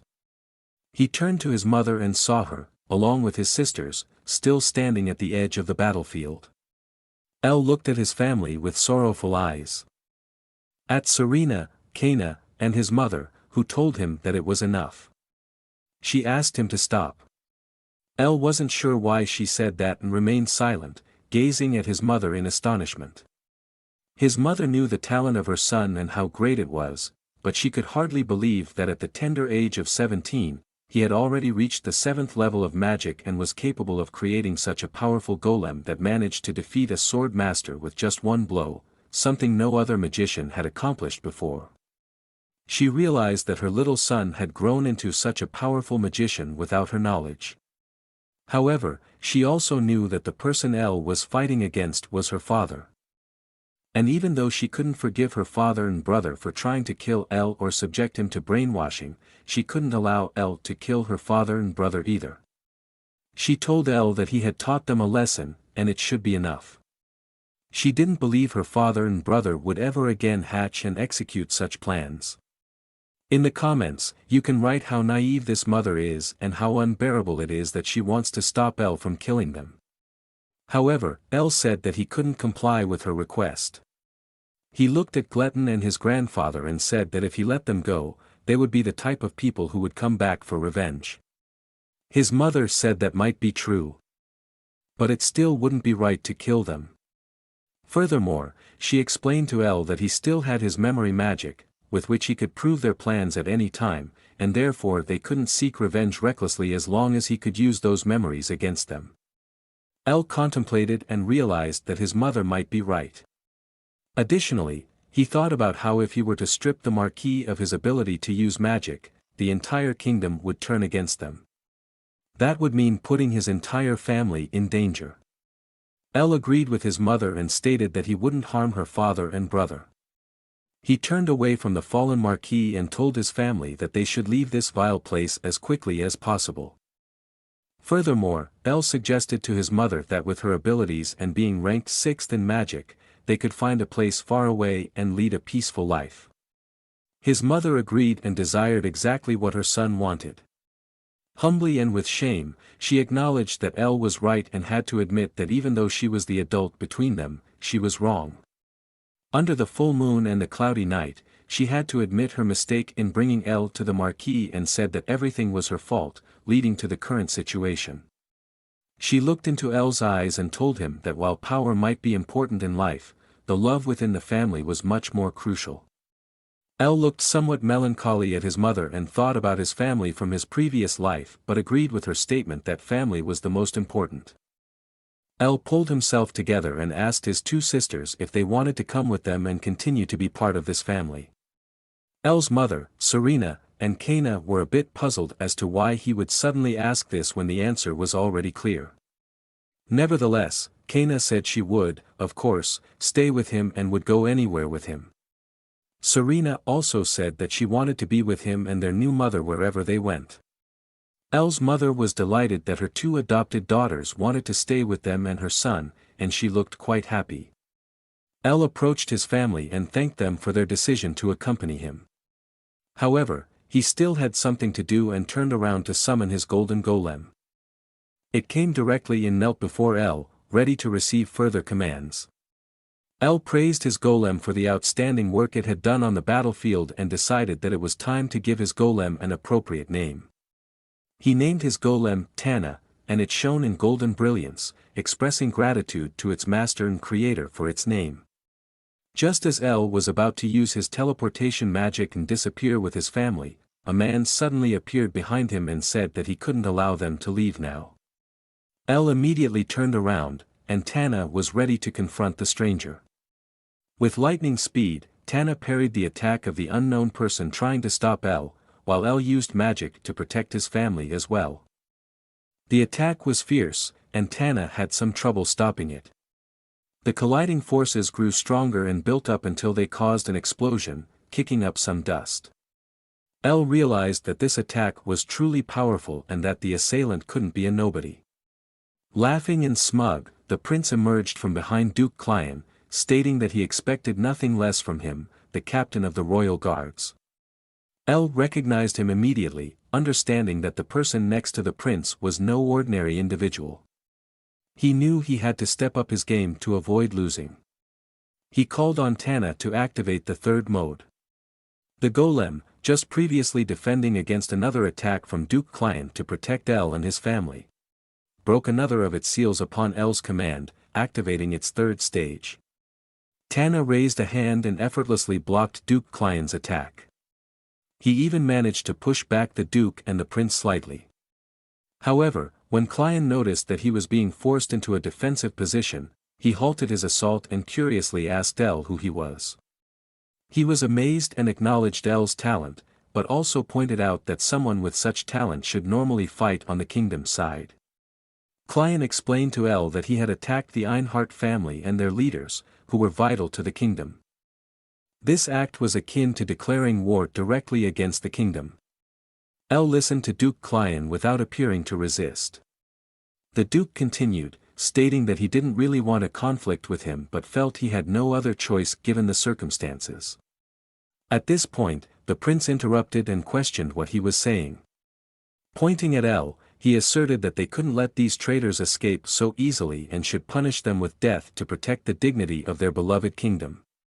The prince greedily grinned, his mind solely focused on reaching his ultimate goal, making El's mother, Cilfir, his own. El angrily clenched his fist, immediately recognizing the prince's true intentions and knowing that everything was merely a ploy to make his beloved mother his lover. As the moon slowly disappeared behind thick clouds, El told Duke Client that he needed to apologize, but he had no intention of joining the kingdom. He stated, while pointing angrily at the prince, that he would destroy him now. He ordered Tana to keep Duke Client busy until he could accomplish this, which the golem immediately understood and was ready to carry out. Tana channeled golden energy into her hand again and summoned the golden sword, which somehow always disappeared whenever another of its seals was broken. Duke Client and Tana faced each other, preparing for battle. Client told her that he was ready and she could attack first. El floated in the air, focusing his attention on the prince. He made it clear that he would be his opponent, impressively manipulating the mana around him to strengthen it for his next attack. With intense concentration on the battlefield and the prince, El stated that they should begin. This unsettled the prince. El also reminded him that he had already warned him not to stare at his mother with his dirty, vile eyes. Since the prince disregarded this warning, El couldn't forgive him. Cilfir screamed her son's name from below, causing El to turn around and ask his mother what she wanted now. She pleaded with him to let it be and to walk away as it was too dangerous to confront and fight the prince. El attentively listened to his mother and reassured her that they shouldn't worry because he already had a plan. He explained that it would also be too dangerous to let the prince go unpunished. Then, he shifted his focus to the soldiers on the ground, along with the duke and the prince on the battlefield. He raised his hand and invoked his spell, Infinity Magic Arrow, once more. Many small arrows appeared in the sky under the symbol of infinity, targeting the prince and his guards. El knew that a warrior who had reached the rank of swordmaster had trained his body to act as armor and wouldn't behave like that of an ordinary person or mage. With a smooth gesture, El commanded the arrows of his magic to rain down on his opponents. The guards defended themselves by holding their hands above their heads and slightly ducking to fend off the arrows.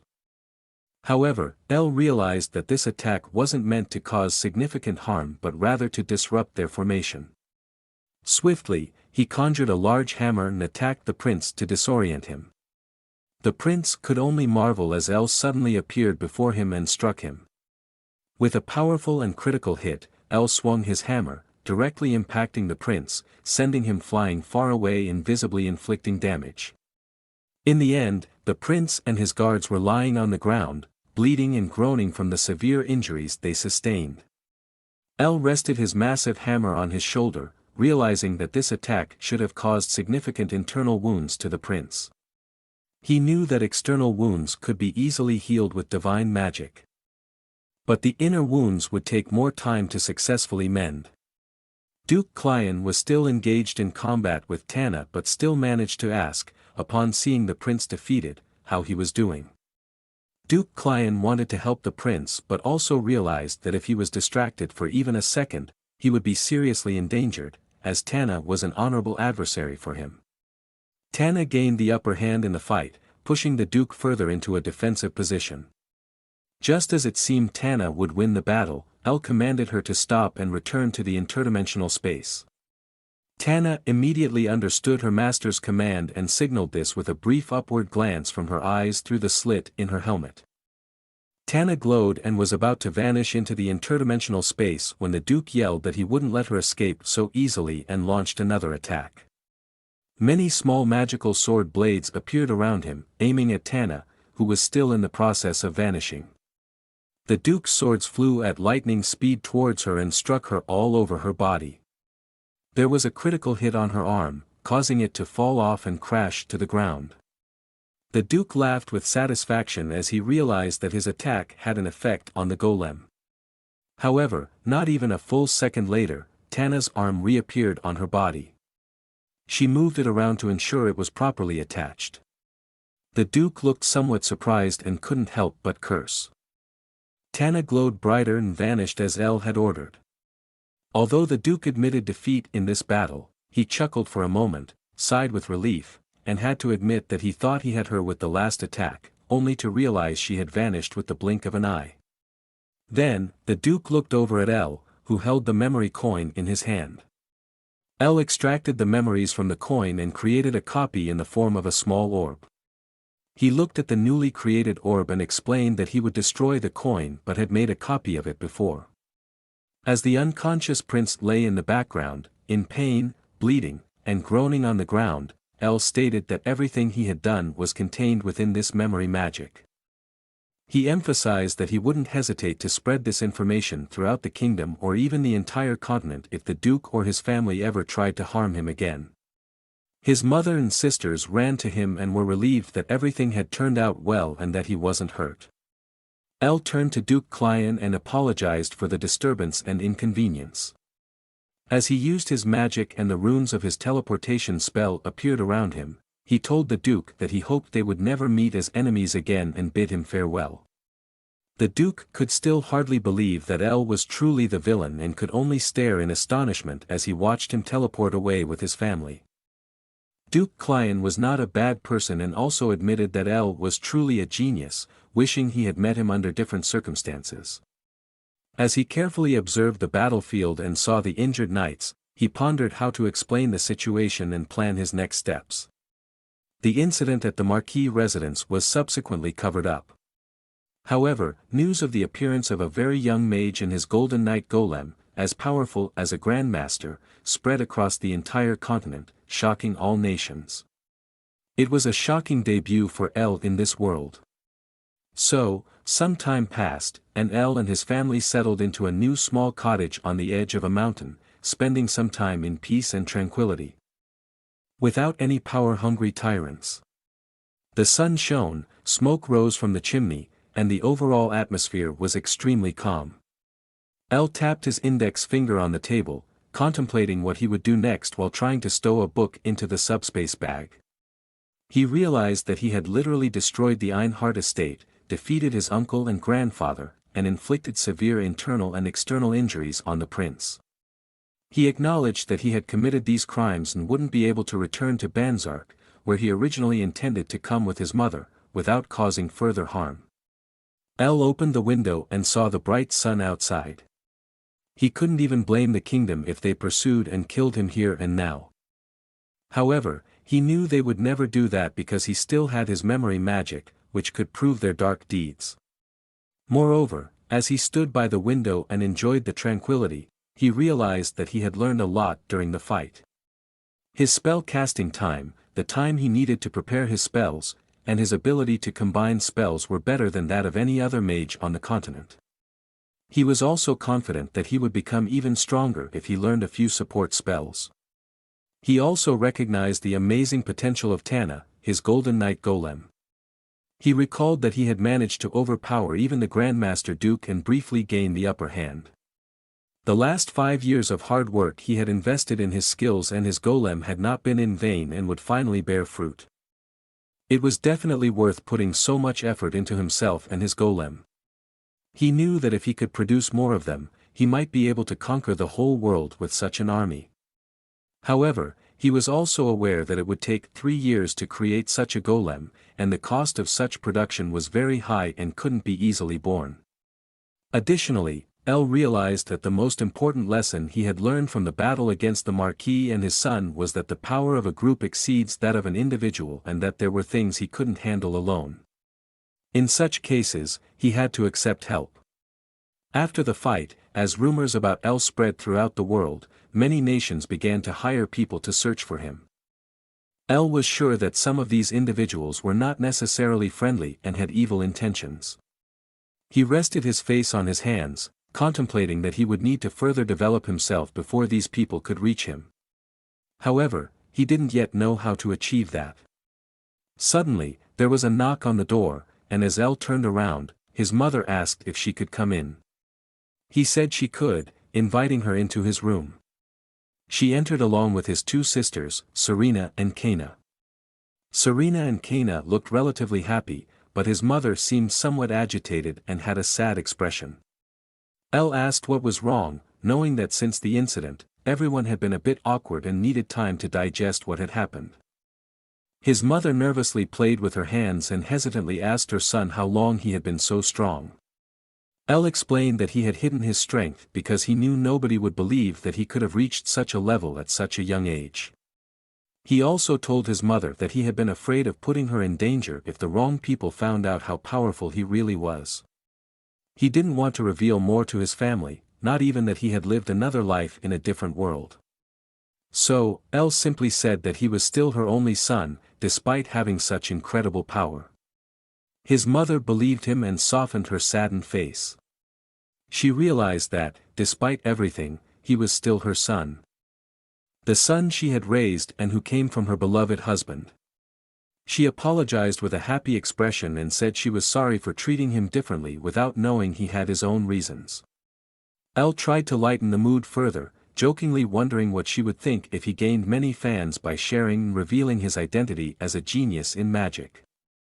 His mother laughed and told him to stay humble. With a smile on his face, El continued to joke around with his mother, telling her and his sisters that he had something important to discuss with them. They were curious and looked at their brother, asking what was so important that he wanted to discuss it with them. Due to the incident at the Ainhart family estate, which he was responsible for, El explained that they could no longer return to Banzark. He pointed to a spot on a map and said that he had been thinking about what they should do. He explained that there were a total of 5 kingdoms in the west of the Serdian continent, and many mage towers existed in that region.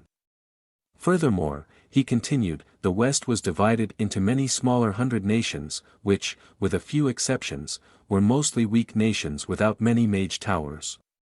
El said with a radiant smile and full of excitement that he planned to create his own magical tower there. Kaina was somewhat confused and asked if she had heard correctly, that he wanted to create his own magical tower. El explained to her that it would be a tower similar to the one they had in their hometown, where the tower master used to live. He further explained to his family that only level 7 mages would be able to create such a magical tower. Such a tower would be strong enough to kill thousands of soldiers in a war, should one break out. Consequently, nations would be willing to invest a lot of money in such a construction project. Kaina marveled at the idea while her sister asked El where he intended to build such a tower. El pointed again to the map and showed his family a small place called Tolian Kingdom. Tolian Kingdom was a large place with fertile land, a large population, and a stronger military force than its neighboring countries. He raved that it was a strong nation, but it did not yet possess a mage tower. He also mentioned that the surrounding land was inhabited by monsters, and the locals suffered significant losses every year due to this fact, especially in a small place called Manticore Valley. El said that if they were to offer to destroy this place for the Tolian Kingdom, they would surely appreciate the gesture. His mother asked if he had more to tell and contemplated what she would think of the proposal. El continued by saying that the king was a good person, and the aristocrats around him trusted and believed in him. However, he also admitted that the princes were having a dispute among themselves, which the king could not resolve. El's mother asked if this was a problem. To which El replied that it was neither good nor bad but irrelevant to his plan. He knew that the princes were mages interested in power but also mentioned that a mage tower would not usually get involved in political matters, so it didn't matter. The main problem they would need to address for his plan to work were the monsters living in the Manticore Valley and the nearby orc forest. El was sure that the military force of the Tolian Kingdom would be sufficient to deal with the orc forest, but if they were to focus all their forces there, they wouldn't be able to handle the Manticore Valley. So, El explained that he would take over this valley, and if he succeeded, it could expand the influence of the kingdom. Kaina, El's mother, and Serena stood in the room, pondering. Kaina gathered her courage and was the first to ask her brother if they could also find a master for her to teach her swordsmanship. El had to admit that this was something they should also pursue. While he could show her some breathing techniques, as he wasn't a master of swordsmanship, he couldn't provide further assistance. So, he told her that they would surely find a suitable teacher for her there, considering the presence of a powerful military force. Kaina was overjoyed and thanked him. However, Serena also wanted to become stronger and asked her brother if he could help and continue to teach her. Folding her hands together, she explained that she had felt very weak during the events at the Ainhart family estate. Originally, she thought she could defend herself, but when she saw El fighting against the Marquis and his son, she realized that she wasn't as strong as she had imagined. With determination and ambition, she expressed her desire to become stronger. This surprised El but also made him radiant and happy. He wanted to fulfill his sister's request gladly. Their mother also stated that she wanted to become stronger and asked to be taught by him as well. Well, maybe you should start by using your brain, that would already help a lot, he joked.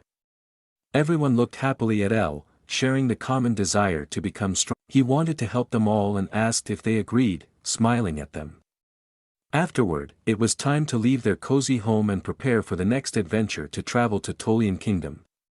In the nearby forest, faint noises were heard.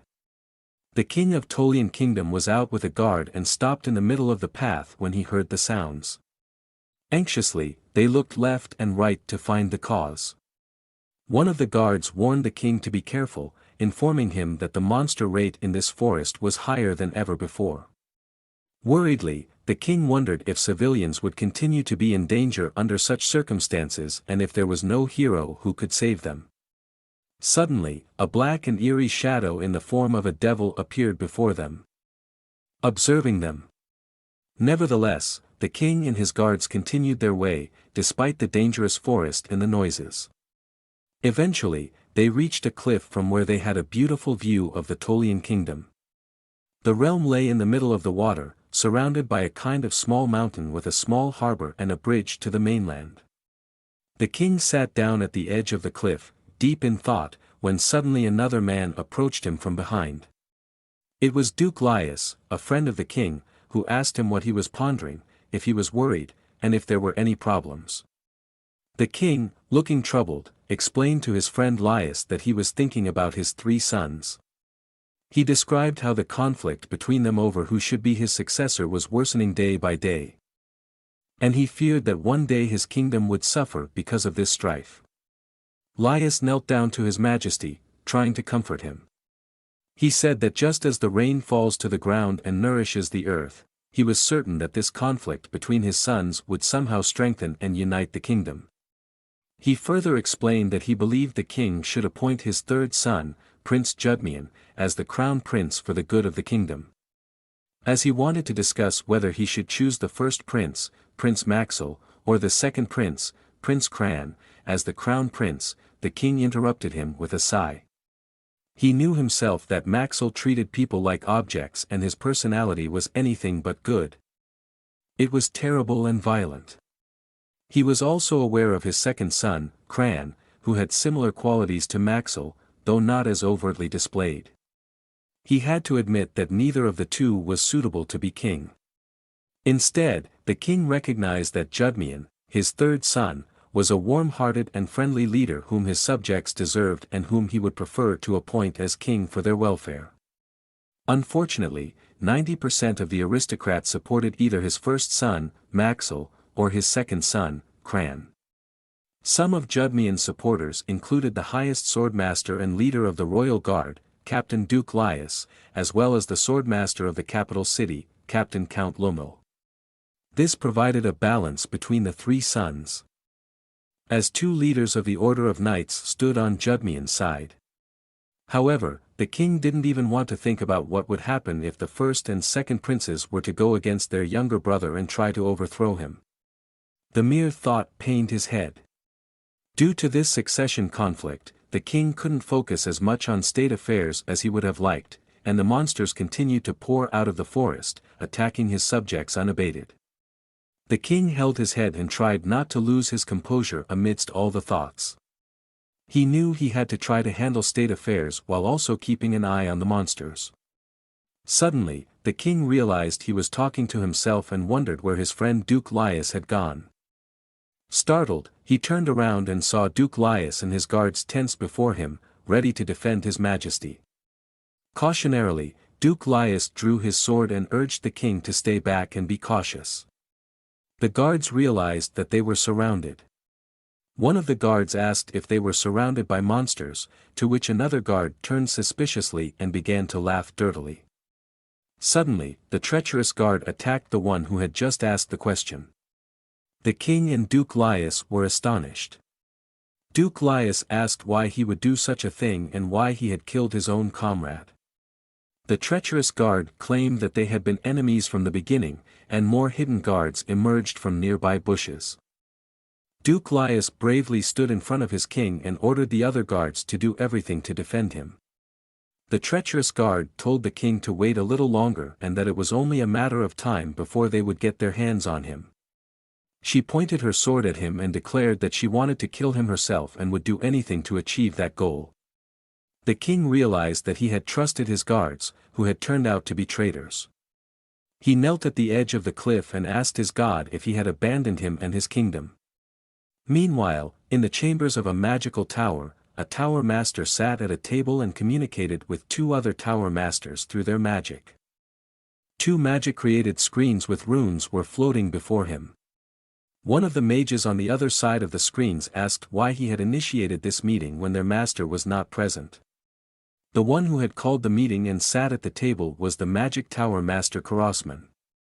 He had a cool red beard and mustache, as well as red hair.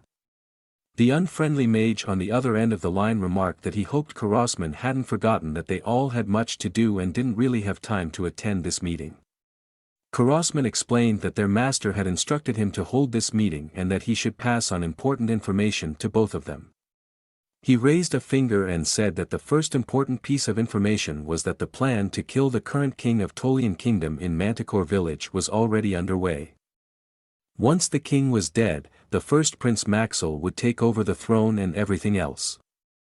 Ryzen, one of the mages sitting at the other end of the screen, suggested that they should use their golems to rid the nearby monster land of monsters and use the military to subjugate the nearby other nations.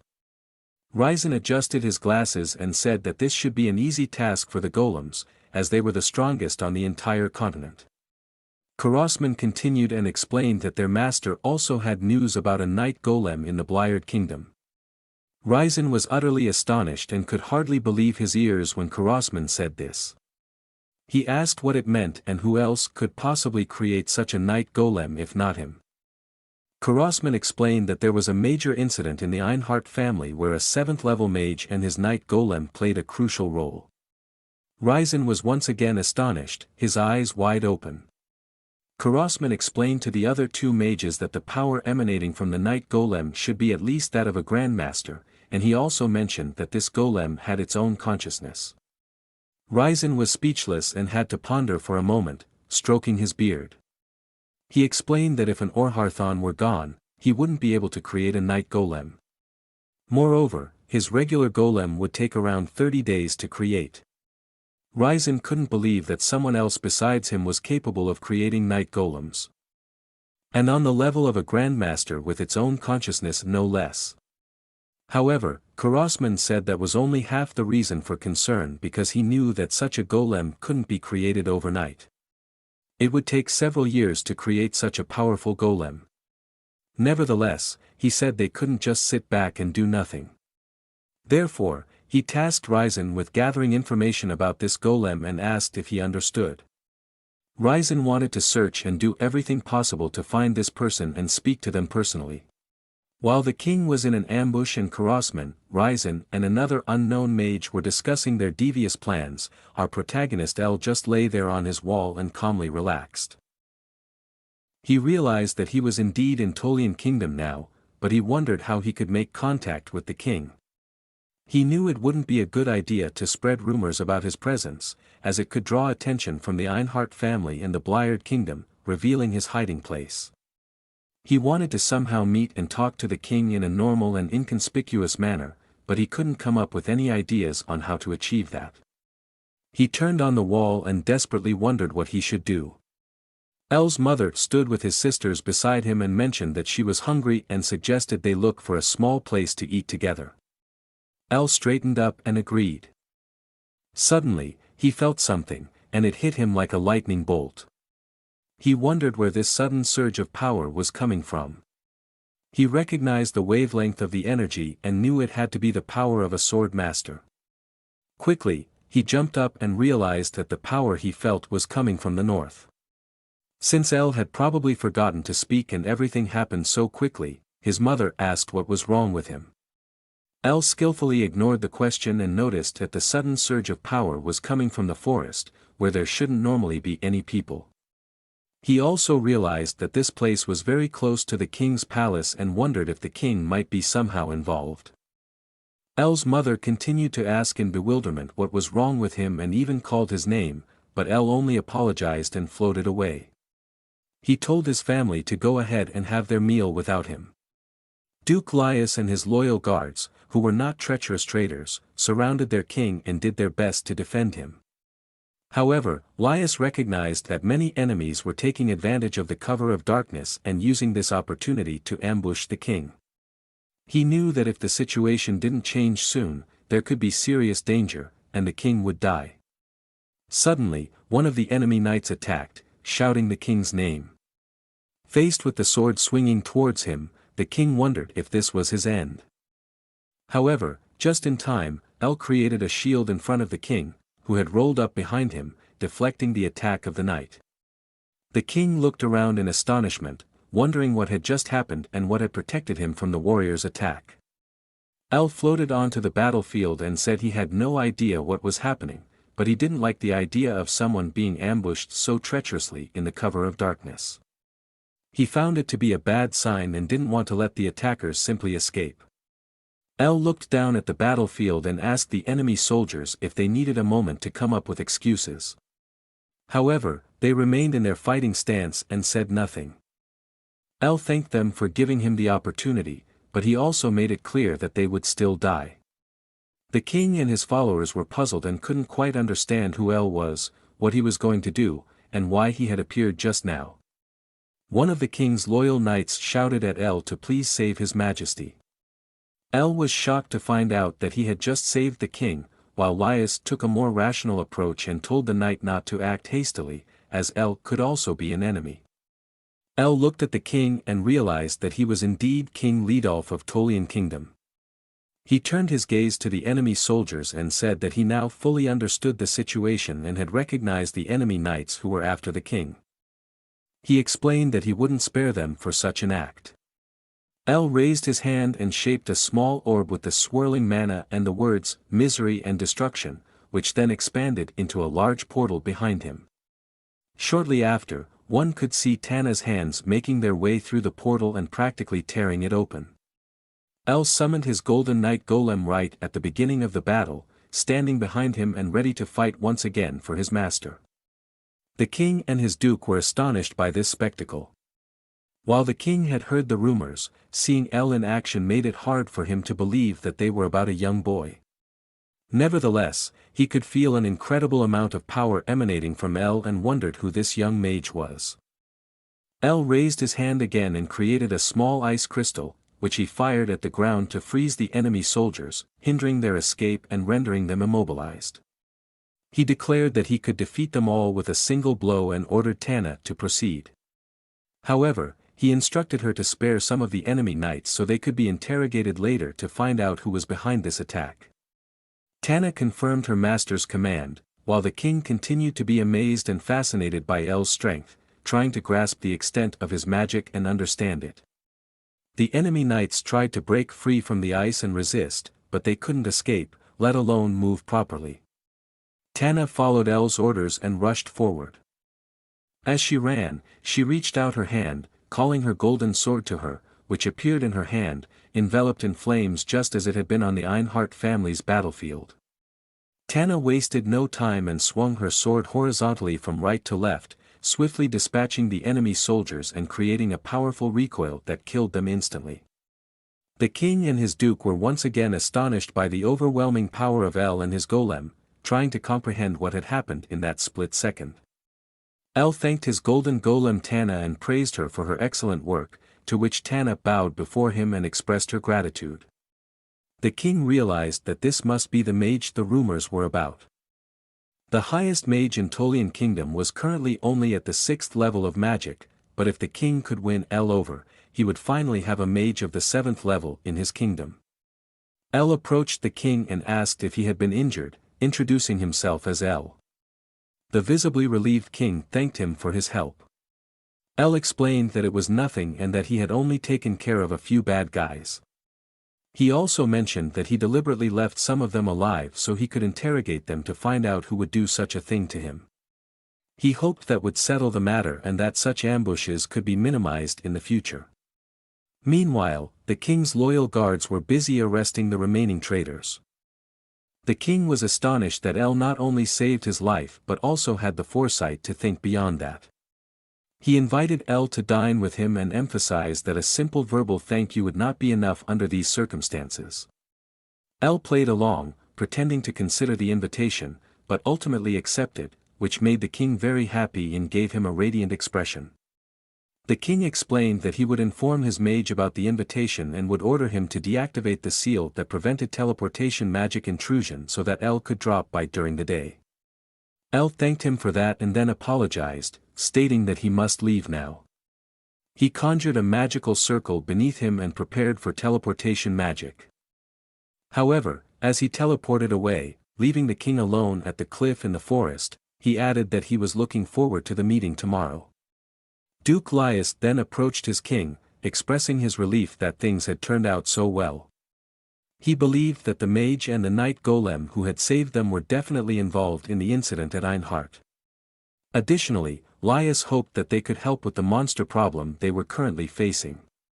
The king turned around and asked his friend if he also believed that L would manage to reach the 8th grade of magic, still feeling very joyful. He compared today's events to a refreshing rain on dry ground, with Duke Laius remarking that one could see it that way. Except for the fact that they had almost died. When L told his family about his little adventure, they were amazed that he had simply met the king. He explained that he had saved the king from an ambush in the forest and received an invitation to the royal palace. His mother could hardly believe that it had gone so well, but she was happy that her son would be meeting with the king. She asked L how she could win his support and wanted to hear his plan. Although Serena and Kaina begged him to reveal the plan to them, L remained steadfast, explaining that he would share it with them later. Suddenly, two men approached their table. One of them hugged L's mother and flirted with his sisters, asking if they would like to spend some time with them. One of the men started touching Serena lightly, but L immediately intervened and politely asked him, with a smile, to keep his hands off his family. The man, who didn't quite grasp the situation, asked who L was. L became somewhat serious and repeated, with a firmer grip, that the man should leave his family alone. Finally, the man understood the message and assured that he would abide by L's wishes. Subsequently, the man and his friend left the inn they were in.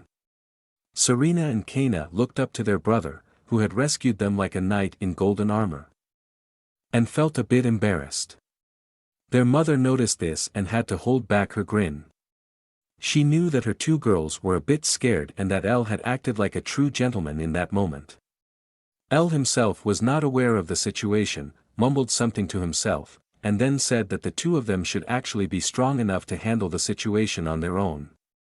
This completely ruined the mood at the table for the women, and Elle's mother just shook her head.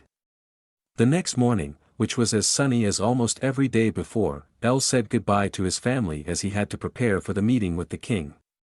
His siblings and mother told him to take care and that they looked forward to seeing him later. Then Elle activated his teleportation magic and arrived at the king's grand estate. In the room where teleportation magic could bring someone, there sat a man who was annoyed that he had to unlock the seals protecting the estate from people entering by means of teleportation magic. He wondered which important person was coming that he had to do such a bothersome task. Bored, he sat in his chair, resting his face on one hand and crossing his legs, wondering how long it would take for the guests to arrive. Shortly after, however, he noticed movement in the middle of the room. He quickly jumped up and recognized that it was the mana of someone on the 7th level of magic. He was astonished that he would see someone so powerful right away. Elle appeared and successfully landed in the estate of his new king. The man who had been waiting for Elle and received him immediately asked if he was the one who had saved their king's life.